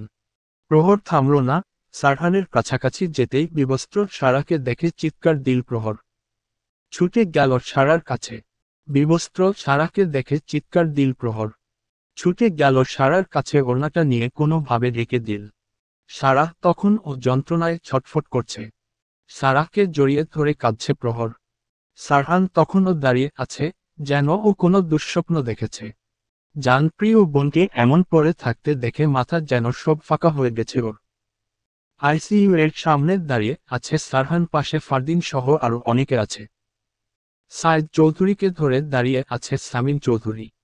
আনোয়ারা বেগম কাঁদছে, তাকে জড়িয়ে ধরে বসে আছে জয়নাব। তার পাশের ওয়েটিং চেয়ারে মাথা নিচু করে বসে আছে প্রহর। ওর পাশে বসে আছে ইশিকা। ওদের পাশে দাঁড়িয়ে আছে সজীব, বাদল, আয়মান। সবাইকে বিধ্বস্ত লাগছে। এই একই সিচুয়েশনে এরা আগেও পড়েছে। প্রহর বারবার আরশির জায়গায় সারার চেহারা দেখতে পাচ্ছে। অযাচিত ভয় এসে ঘিরে ধরেছে ওকে। বারবার সেই রাতের কথা মনে পড়ছে। দরজায় একের পর এক আঘাত করছে জয়নাব। প্রহরকে ডাকছে বারবার। গভীর ঘুমে থাকা প্রহর বিরক্ত হল। বিছানার পাশে রাখা টেবিল থেকে ফোনটা হাতে নিল। ঘুম ঘুম চোখে ফোনের স্ক্রিন তাকালো। রাত 2:26 বাজে। এখন কেন ডাকছে তাকে? এই রাতে তো কোনো কারণ ছাড়া ওকে ডাকবে না। ফোনের স্ক্রিনে জ্বলজ্বল করছে একের পর এক কল। আরশি ফোন করেছে ওকে। সেটা না হলেও 2 ঘন্টা আগে। প্রহর ওঠে দরজা খুলে দিল। জয়নাবকে দেখে চিন্তিত লাগলো। কি হয়েছে মা? তোমাকে এমন দেখাচ্ছে কেন? প্রহরের প্রশ্নের জবাব না দিয়ে জয়নাব বললেন, নিচে আরশির ভাই এসেছে, কথা বলবে। ভ্রুকুচকে রইল প্রহর। আরুর ভাই এই মাঝ রাতে কেন আসবে? খারাপ কিছু হয়নি তো? ভাবতে ভাবতে সিঁড়ি বেয়ে নিচে নেমে গেল প্রহর। নিচে আরশির বাবা মা, ইশিকা, ফারদিন সহ সজীব, বাদল, আয়মান চৌধুরী বাড়ির সবাই উপস্থিত আছে এখানে। কপালে চিন্তার ভাঁজ পড়ল প্রহরের। এ সময় সবাই এখানে কেন? সবার চোখে মুখে দুশ্চিন্তা স্পষ্ট দেখা যাচ্ছে। প্রহরকে আসতে দেখে আয়মান বলল, আরু এসেছিল? কোনোভাবে যোগাযোগ হয়েছে তোর সাথে? কপাল ভাঁজ করে প্রহর বলল, আরু এত রাতে আসবে কোনো? কি হয়েছে দেখ না মা। আরু আরশের ওপর রাগ করে সেই রাতে কোথাও বেরিয়ে গেছে। এখন ও ফিরে আসেনি। কারোর বাসায় যায়নিও। ফোনটা ও ধরছে না। আরশির মা চিন্তিত হয়ে প্রহরকে বলল। প্রহর ফোন করল আরশির নাম্বারে। না, ঢুকছে না। না, আমাকে আরো 2 ঘন্টা আগে ফোন করেছিল আন্টি, কিন্তু আমি ঘুমিয়ে থাকায় টের পাইনি, বলল প্রহর। এবার ইশিকা ও বলল, আমাকেও ফোন দিয়েছিল, আমি ও ধরতে পারিনি। পরে কল ব্যাক করলে আর ঢুকেনি। এবার শব্দ করে কেঁদে দিল আরশির মা। দুনিয়ার খারাপ চিন্তা ভর করেছে তার মাথায়। সাইদ চৌধুরী আশ্বস্ত করলেন আরশির বাবাকে তিনি পুলিশকে ইনফর্ম করে দিচ্ছে। পুলিশ যত দ্রুত সম্ভব খুঁজবে। আরও তো কখনো বের হয় না আপনাদের না বলে। ওকে সব জায়গায় খুঁজেছেন। আমাদের অফিস রুমে, আমরা সব জায়গাতেই খুঁজেছি, ওকে কোথাও পাইনি। আমাদের কোনো ক্লাসমেট বা অন্য কোনো আত্মীর বাড়িও যায়নি। বাদল অস্থির হয়ে বলল। প্রহর সোফায় বসে পড়ল। মাথায় 2 আঙুল চেপে ভাবতে লাগলো, আরশি কোথায় যেতে পারে। আচমকা কিছু মনে পড়ায় ও দাঁড়িয়ে পড়ল। আপনারা বাইপাসে দেখেছেন, ওই যে নদীর ধারে ওইটা। প্রহর এর কথায় উঠে দাঁড়ালো ইশিকা। ও বলল, ওইখানে তো আরো প্রায় যাই। আমার তো মাথা থেকে বেরিয়ে গেছে জায়গাটার কথা। মুহূর্তের মাঝে সবাই রেডি হলো যাবার জন্য। আরশির বাবা মা আর সাইদ সামিন চৌধুরী থেকে গেল। যখন প্রহর বেরতে নিল, বাদ সাধল সারহান। তুমি কোথায় যাচ্ছ? আশ্চর্য, তোমরা যেখানে যাচ্ছ আমিও সেখানেই যাচ্ছি। তোমার যাওয়ার প্রয়োজন নেই, আমরা সবাই যাচ্ছি। আমরা দেখছি। তুমি ইশিকা বাসায় থাকো। সারহানের মুখোমুখি দাঁড়িয়ে প্রহর বলল, আমি তো যাচ্ছি। ইশিকা, তোর থাকতে ইচ্ছা লাগলেই তুই থাক। বলিয়েই গট গট করে বেরিয়ে গেল বাড়ি থেকে। ওর পেছনে পেছনে ইশিকাও চলে গেল। সারহান হাত মুষ্টিবদ্ধ করে রাগ দমানোর চেষ্টা করল। অবাধ্য হওয়া ওর একদমই পছন্দ না। বাইপাসের কাছে পর পর গাড়ি থামে। বাইক থেকে নেমে এসেছে আয়মান, সজীব, বাদল। প্রহর ও ইশিকা দ্রুত খুঁজতে শুরু করল। ওরা যেখানে যেখানে বসে থাকত সেখানে গিয়ে দেখল যে যার মতো ছড়িয়ে ছিটিয়ে পড়ল আরশিকে খুঁজতে। আচমকা দূর থেকে ইশিকা চিৎকার দিল। প্রহর সহ সবাই দৌড়ে গেল ওর দিকে। যেয়ে পা থেমে গেল সবার। ঝোপের ভেতরে একটা কিশোরী মেয়ে পড়ে আছে, নগ্ন অবস্থায়। কত হবে বয়স মেয়েটার? 15 কি 16। দূরে ছেঁড়া জামা কাপড় দেখে বোঝা যাচ্ছে মেয়েটা হয়তো পথশিশু ছিল। ইশিকা ওর গায়ের ওড়না খুলে রেখে দিল মেয়েটাকে। ফারদিন গলায় আঙ্গুল চেপে দেখল মেয়েটা বেঁচে আছে কিনা। সারহানের দিকে তাকিয়ে দুপাশের মাথা নাড়িয়ে বোঝালো বেঁচে নেই। সারহান পাশে থাকা গার্ডকে ইশারা করল পুলিশকে ইনফর্ম করতে। তার ভেতরেই আরশ সামনে আরু বলে চিৎকার দিতে দিতে এগোল। প্রহর ছুটল পাশের নিম্ন জায়গায়। নদীর ধারে হওয়ায় রাস্তা থেকে আশপাশ অনেকটা নিচু। প্রহর মিনিট 5 খোঁজার পর একটা ফোন পেল। এটা তো আরশির ফোন, কিন্তু ভাঙাচোরা। ফোনটা কোনোভাবে নিয়ে সামনে অগ্রসর হলো প্রহর। একের পর এক ডাক দিচ্ছে। আচমকা প্রহরের জোরে জোরে কান্নার আওয়াজ কানে আসতেই সবাই ছুটে গেল ওর কাছে। আরশিকে জড়িয়ে ধরে কাঁদছে ও। আরশির সর্বাঙ্গে কাটা ছেঁড়ার দাগ। রক্ত শুকিয়ে গেছে, মুখে অসম্ভব পরিমাণ কাটা, সেথায়ও রক্ত শুকিয়ে আছে। আরশির গায়ে কাপড়গুলো সব ছিঁড়ে এদিকে ওদিকে ছড়িয়েছিল। আরশ চুপ করে দাঁড়িয়ে আছে, যেন ওর বিশ্বাস হচ্ছে না। প্রহরের কাছে কোনো ওড়না না থাকায় ফারদিন দ্রুত গায়ের শার্টটা খুলে কোনোভাবে ডেকে দিল আরশিকে। প্রহরকে হালকা সরিয়ে চেক করল আরশিকে। নার্ভ খুবই ধীরে চলছে। ওকে এক্ষুনি হসপিটালে নিতে হবে, না হলে দেরি হয়ে যাবে। ফারদিনের বলা কথায় এবার আর ঠিক থাকতে পারল না ইশিকা। শ্বাসকষ্টের দরুন মাটিতে বসে পড়ল ও। ফারদিন দ্রুত এগিয়ে আসলো বোনের কাছে। ততক্ষণে সারহান আরশিকে কোলে তুলে গাড়ির দিকে অগ্রসর হল। ইশিকাকে ফারদিন কোলে তুলে নিল। প্রহর ও দ্রুত এগিয়ে গেল গাড়ির দিকে। এতক্ষণ অতীত মনে করে শিউরে উঠল প্রহর। পরিস্থিতি দেখতে তাকালো আশেপাশে। বড় মা একদম ভেঙে পড়েছে, কণ্ঠস্বরও ভেঙে গেছে অতিরিক্ত কান্নার ফলে। সম্পূর্ণ করিডোরে পুলিশ গার্ড দলের কিছু ছেলেপেলে সহ ভর্তি হয়ে আছে। প্রহর চারপাশে নজর বুলিয়ে কেবিনের দিকে তাকালো। ডাক্তার এখনো বের হয়নি। একটা গোডাউনে হাঁটু মুড়ে বসে আছে কালো পোশাকধারী দুজন লোক, ভয়ে জ্বরসর হয়ে আছে। রিয়াদ তাদের ভেতরে একজনকে থাপ্পড় দিয়ে বলল, তোরা থাকতে ম্যামকে কেউ কিভাবে তুলে নিয়ে যায়? তোরা ছিলি সেখানে, তাহলে সারাহ ম্যামকে কিভাবে নিয়ে গেল? তোদের চোখ কি অন্ধ ছিল? বিশ্বাস করেন স্যার, ম্যাম কখন বেরিয়ে পড়েছে সেটা আমরা টের পাইনি। উত্তর শুনে ক্ষেপে উঠল রিয়াদ। টের পাসনি? তোরা দাঁড়িয়ে বাতাস গুনছিলে।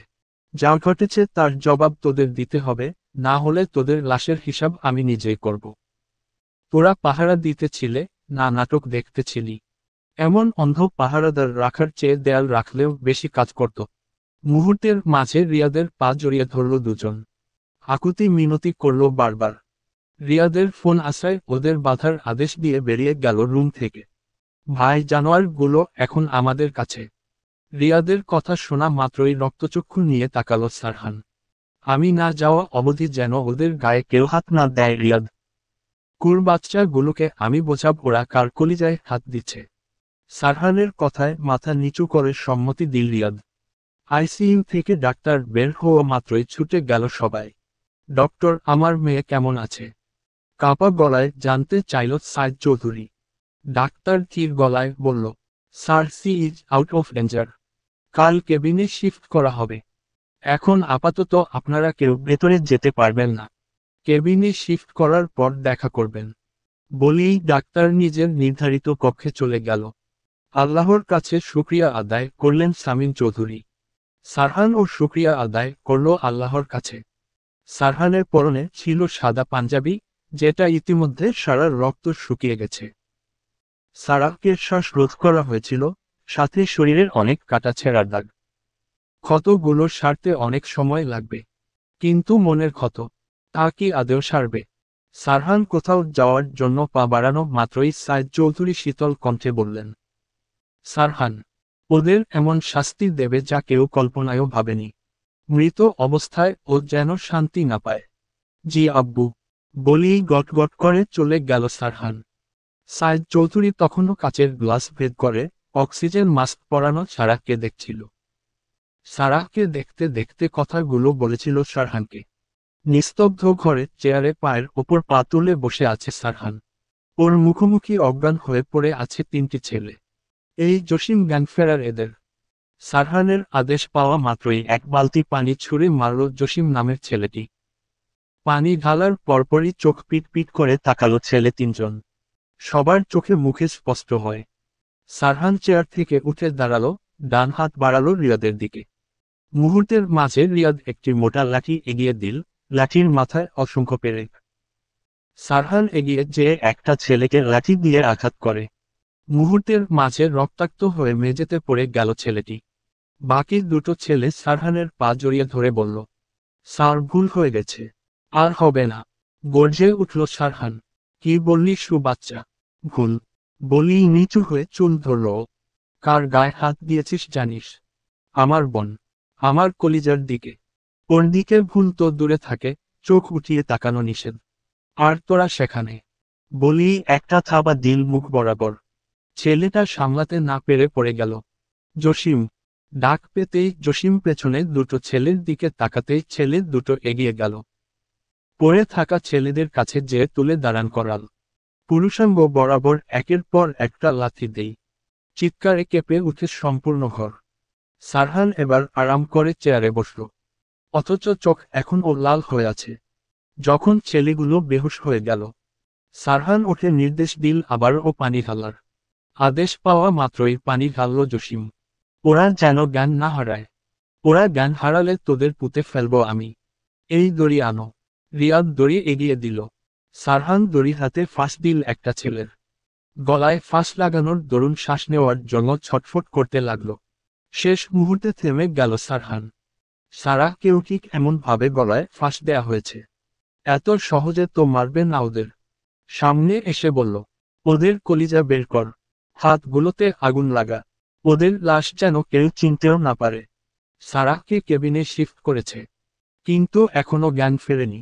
আনোয়ারা বেগমকেও হাসপাতালের ভর্তি করা হয়েছে। হাই প্রেশারের জন্য অসুস্থ হয়ে পড়েছেন।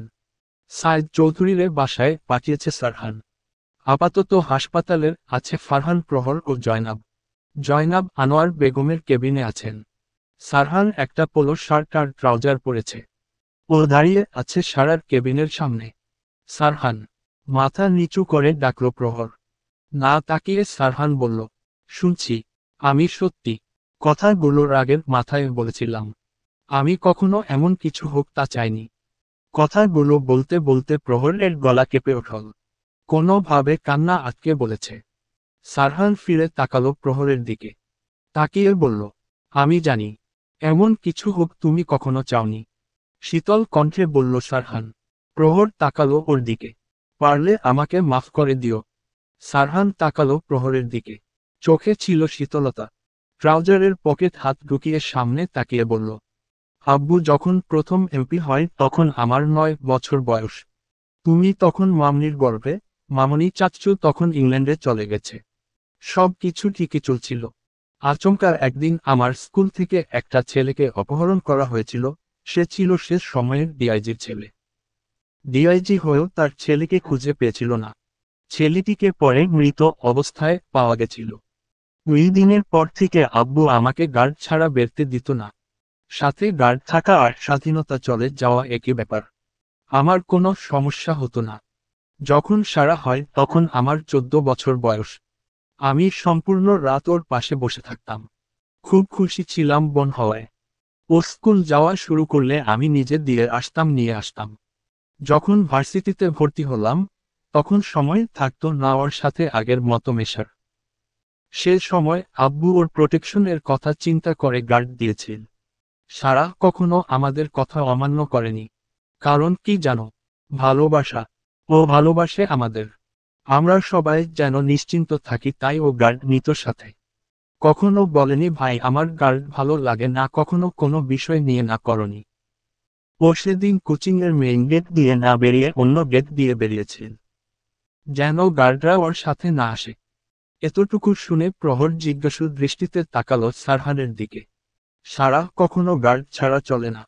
ও কেন করবে এমন? সারহান হয়তো বুঝে ফেলল প্রহরের মনের কথা। ও ঘুরে তাকিয়ে বলল, স্বাধীনতা। ও স্বাধীনতা কেমন হয় দেখতে চেয়েছিল। একা বেরিয়ে দেখতে চেয়েছিল সমাজ কেমন। কিন্তু আমার বোকা বোন এই সমাজের কিছু জঘন্য মন মানসিকতার মানুষকে চেনেনি। সব সময় ওর জন্য সাজানো দুনিয়া আর বাস্তবতা এক ছিল না। এতটুকু বলে থেমে গেল সারহান। প্রহরের মনে একটা প্রশ্ন থেকে গেল, এতদিন পরে কেন সারা স্বাধীনতা খুঁজতে গেল? অথচ উত্তরটা প্রহর নিজেই ছিল।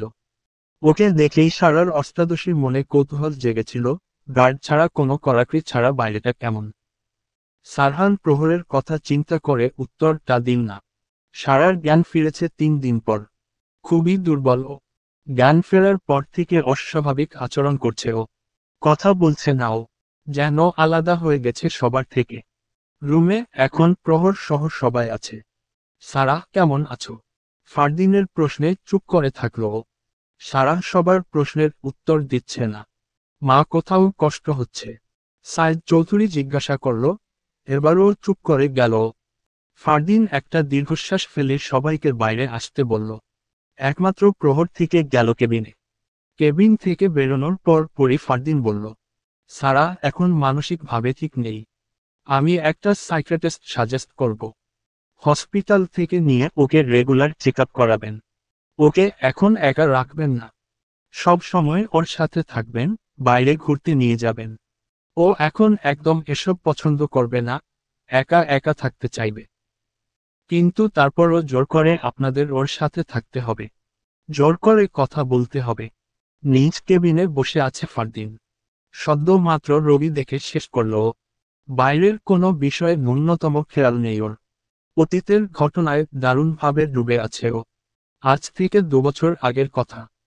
ফারদিন বসে আছে সারহানের রুমে। সারহান ল্যাপটপ নিয়ে কাজ করছে।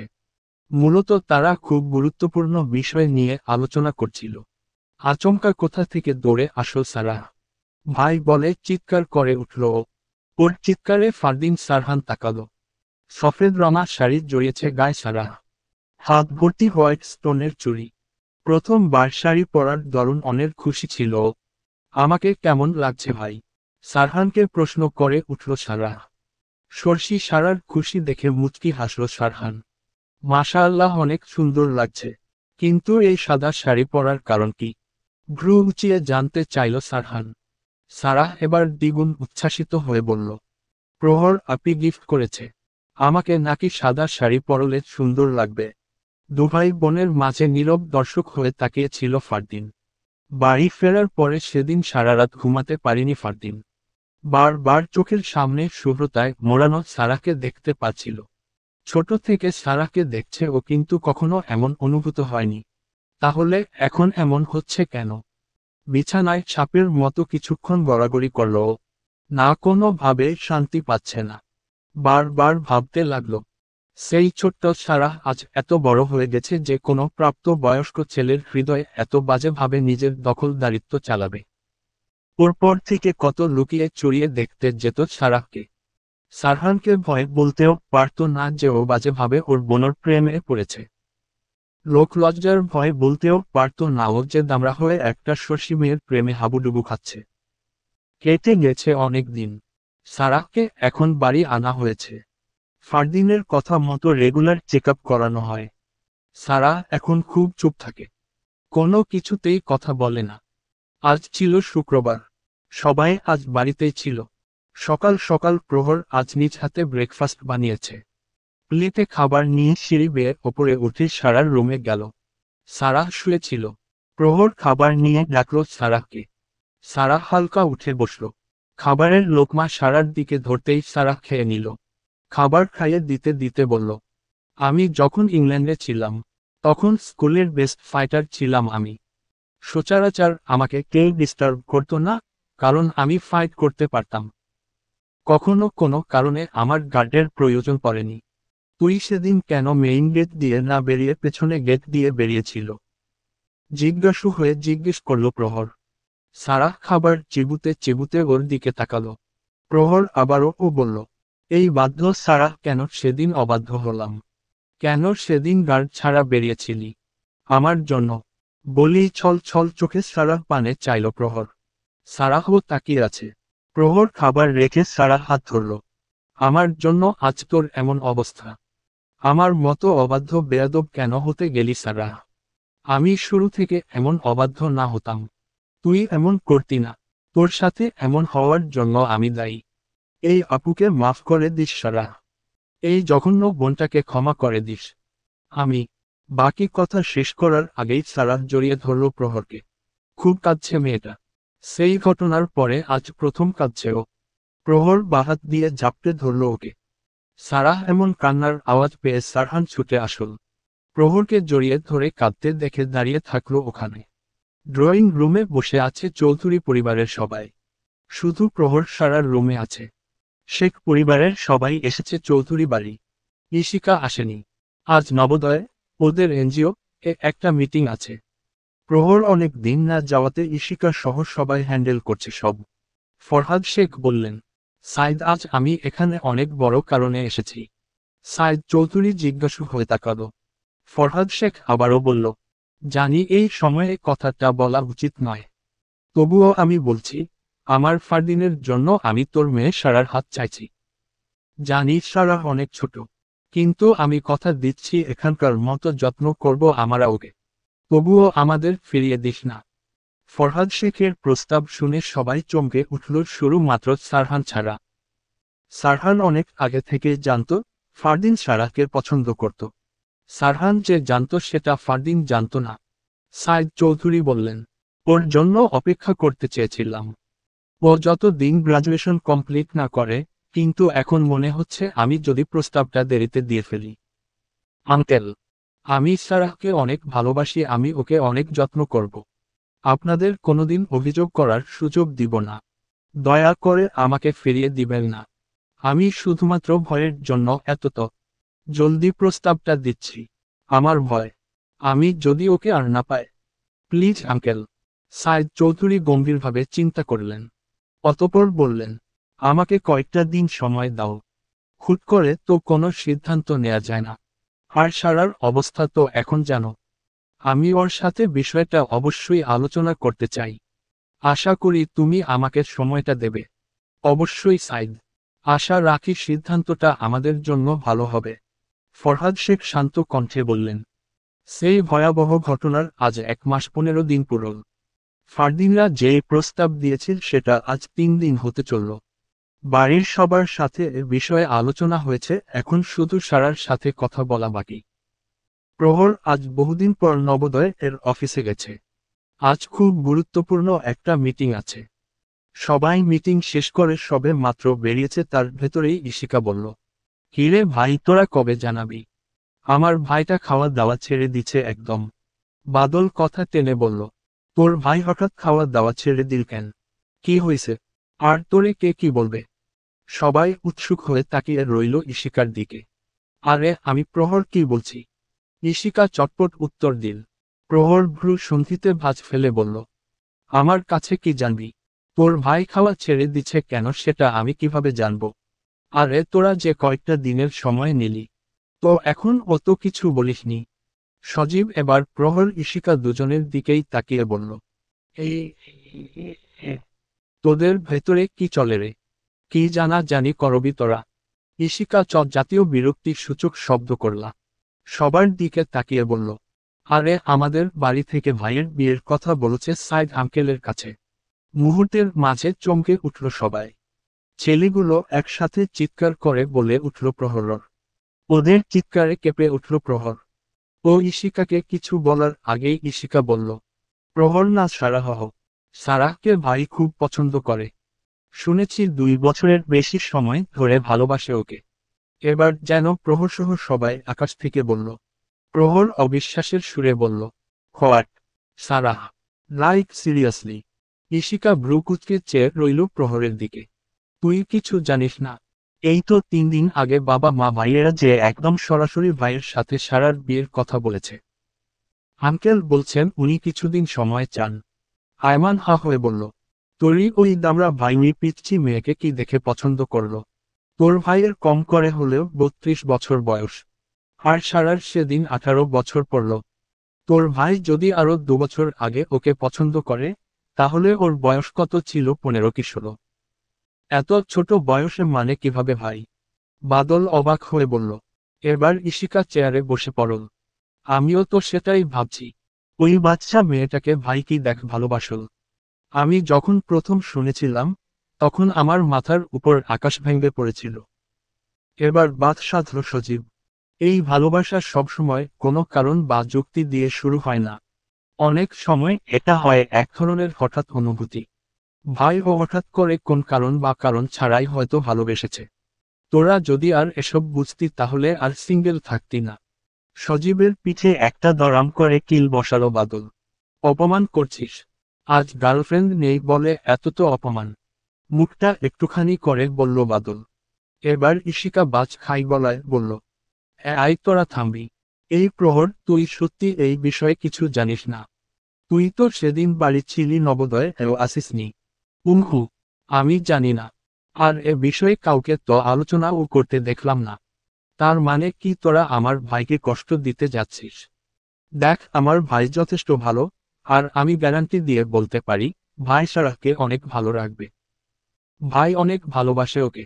এই কয়দিনে ওর চোখ মুখ একদম শুকিয়ে গেছে। উদ্বিগ্ন হয়ে বলল ঈশিকা। সারাহকে ড্রয়িং রুমে আনলো আনোয়ারা বেগম।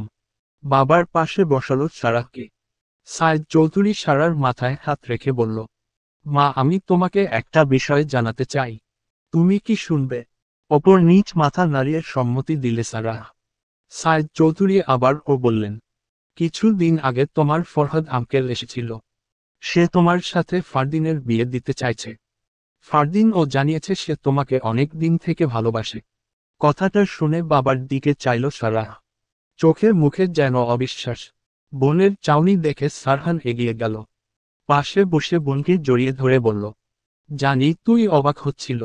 ভাবছিস এখন কেন তোকে বিয়ে দিতে চাচ্ছি। ওই ঘটনার জন্য। আমার আদরের বোন, আমি ফারদিনকে অনেক আগে থেকে চিনি, ইনফ্যাক্ট তুইও চিনিস। ও অনেক আগে থেকে তোকে পছন্দ করত। কখনো জানায়নি আমাকে। আমার মতে ফারদিনের থেকে ভালো ছেলে আমরা তোর জন্য পেতাম না। শুধুমাত্র ওই ঘটনার জন্য আমরা তোকে বিয়ে দিতে চাচ্ছি না। ওই ঘটনা আমরা কেউ মনেও রাখিনি। ফারদিন সেদিন এই প্রস্তাব দেয়, আমরা বিয়ে নিয়ে ভেবে দেখেছি। তোর মতামত চাই। জানিস তো আল্লাহর রাব্বুল আলামিন সবার জন্য তাকদির নির্ধারণ করে রেখেছেন। যেটা হবার সে হবেই। আমরা সময় নিয়েছি ওদের কাছ থেকে। তুই বল, তুই কি রাজি? কোনো চাপ নয় বনু, ভেবে বল। আমরা চাই না তুই ভুল বুঝে কোনো সিদ্ধান্ত নিস। সারাহ ভেবে বলল, রাজি। অবাক হয়ে তাকালো সবাই। ও এত তাড়াতাড়ি রাজি হবে কেউ ভাবেনি। সারহান তো ভেবেছিল রাজি হবে না। সায়ান্নের শেষ প্রহর, পাখিরা তাদের নীড়ে ফিরে যাচ্ছে। পূর্বের আকাশে কিঞ্চিত লাল আভা এখনো বিরাজমান। হালকা আধার আসতেই আসতেই ইট পাথরের উঁচু দালানের শহরে আলোয় আলোকিত হয়ে গেল। সাইদ চৌধুরী অফিসে গেছে। আনোয়ারা বেগম ওষুধ সেবন করে ঘুমিয়েছে। সারাহও ঘুমিয়েছে, তার শয়নে বসে আছে জয়নাব। সারহান সদ্য মাত্র তৈরি বেরিয়েছে। গাড়ির দরজা খুলে দিতেই সারহান ভেতরে ওঠার আগে প্রহর সারহান বলে চিৎকার দিল। ডাক শুনে সারহান থেমে গেল, ঘুরে বলল, বলো, ফারদিন ভাইয়া নাকি সারাহকে ভালোবাসেন? ঈশিকা বলল, ওনারা নাকি বিয়ের প্রস্তাব দিয়েছে। হ্যাঁ, সবাই রাজি, ইভেন সারাহ। হোয়াট, সারাহ রাজি? এই সামান্য কথায় এমন চিৎকার দেয়ার কি হয়েছে? কপট রাগ দেখিয়ে বলল সারহান। প্রহর কোনো কিছুর তোয়াক্কা না করে বলল, তোমরা রাজি হয়ে গেছ, কিন্তু কেন? এবার শব্দ করে গাড়ির দরজা বন্ধ করল সারহান। রিয়াদ সহ গান্ডুদের চোখ দিয়ে তাকাতেই প্রস্থান নিল সবাই। সারহান এবার এগিয়ে গিয়ে প্রহরের ডান হাতটা শক্ত করে চেপে ধরল। Don't you dare. কল্পনায় ও এমনটা চিন্তা করবে না। প্রত্যেকবার ছেড়ে দি বলে ভেবো না এবারও ছেড়ে দিব। দাঁতের দাঁত পিষে বলল সারহান। চোখ পাকিয়ে তাকিয়ে আছে ও। অন্য কেউ সারহানের এই রূপ দেখলে মাথা তোলার সাহস পেত না। সারাহ এই রূপ দেখলে তো সেন্সলেস হয়ে যেত। অথচ প্রহর হাতটা ছাড়ানোর ন্যূনতম চেষ্টাও করল না। সারহানের একদম কাছাকাছি এসে চোখে চোখ রেখে বলল, তোমাকে আমি ভয় পাই না। বাঁকা হাসল সারহান। ওর হাসি দেখে ভ্রু কুঁচকে রইল প্রহর। ভয় পাবার মতো আমি তোমার সাথে কিছু করিনি। এই ব্যাপারে দূরে থাকো। সেটাই তোমার জন্য ভালো হবে। বলি প্রহরের হাত ছেড়ে বাইরের যাওয়ার উদ্দেশ্যে পা বাড়াল সারহান। পেছনে থেকে প্রহর বলে উঠল, এমন কাজ কিভাবে করতে পারলে? বিবেকে একটুও বাধেনি। প্রহরের কথাটা বলতে দেরি, সারহানের প্রহরের কাছে আসতে দেরি হয়নি। এসেই চুলের পেছনে শক্ত করে ধরে বলল, আমাকে রাগাতে এসো না প্রহর। আমার রাগ সামলানোর ক্ষমতা তোমার নেই। সারহান আর প্রহরের মাঝে 3 ইঞ্চির দূরত্ব। সারহানের নিঃশ্বাস আছড়ে পড়ছে প্রহরের ওপর। প্রহর সারহানের বুকে জোরে ধাক্কা দিয়ে সরিয়ে দিল। তুমি কাজটা ভালো করছো না সারহান। খুব বড় ভুল করছো। খুব বড়। এই ভুলের জন্য তুমি পস্তাবে। বলেই হন হন করে বাড়ির ভেতরে ঢুকে গেল প্রহর। সারহান দাঁতে দাঁত চেপে চিৎকার করে রিয়াদ বলে ডাকল, মা বড় আব্বু কিভাবে রাজি হলো? সারা এখনো অনেক ছোট। ভাই যেটা ভালো ভেবেছেন সেটাই করেছেন। এখন নিশ্চয়ই তোমার থেকে শুনে করবে না। জয়নাবের তোতারা উত্তরে চেতে গেল প্রহর। রাগ দেখিয়ে বলল, তোমাদের সবার মাথা দিনকে দিন খারাপ হয়ে যাচ্ছে। একটা ছোট মেয়ে যার মাস 4 আগে 18 বছর পরল। মাস 1.5 আগে এত বড় একটা ঘটনা ঘটল। ও ফিজিক্যালি মেন্টালি এখন প্রিপার না। সেটা তোমাকে ভাবতে হবে না। ওকে কেউ চাপ দেয়নি রাজি হতে। ও স্ব-ইচ্ছায় রাজি হয়েছে। বুঝেছ? ওর মতো বাধ্য মেয়ে রাজি হবে এটা স্বাভাবিক। কিন্তু মা, ও এখন মোটেও তৈরি না বিয়ের মতো একটা বিষয়। দেখ প্রহর, ঝামেলা বাড়াস না। তোর থেকে আপা ভাইয়ের আরো বেশি চিন্তা সারাহকে নিয়ে। তারা খারাপ চাইবে না নিশ্চয়ই। আর সারাহ এখনো কাছের কারোর প্রয়োজন। কারোর সঙ্গর প্রয়োজন। ও ওই বাড়ি যে নতুন জায়গা, নতুন পরিবেশ নিজেকে নিয়ে ব্যস্ত থাকবে। ঘটে যাওয়া ঘটনা ও খুব সহজে ভুলে থাকবে। আমার মতে এটা বেস্ট ডিসিশন ওর জন্য। যেই ডিসিশনে ভালোই হবে না সেটা কেমন বেস্ট ডিসিশন মা? খবরদার প্রহর, এমন কিছু করার চিন্তাও করো না। ভাই খুব তাড়াতাড়ি সারাকে বিয়ে দিয়ে দেবে। 2 পরিবার রাজি, তার ভেতর তুমি খবরদার বাড়াবাড়ি করতে আসবে না। বাহু চেপে ধরে শাসালেন জয়নাব। প্রহর রাগে ফুঁসতে লাগল। মাঠ থেকে হাত ছাড়িয়ে গট গট করে বেরিয়ে গেল ঘর থেকে। জয়নাব মেয়ের যাওয়ার দিকে তাকিয়ে থাকলেন। চলবে।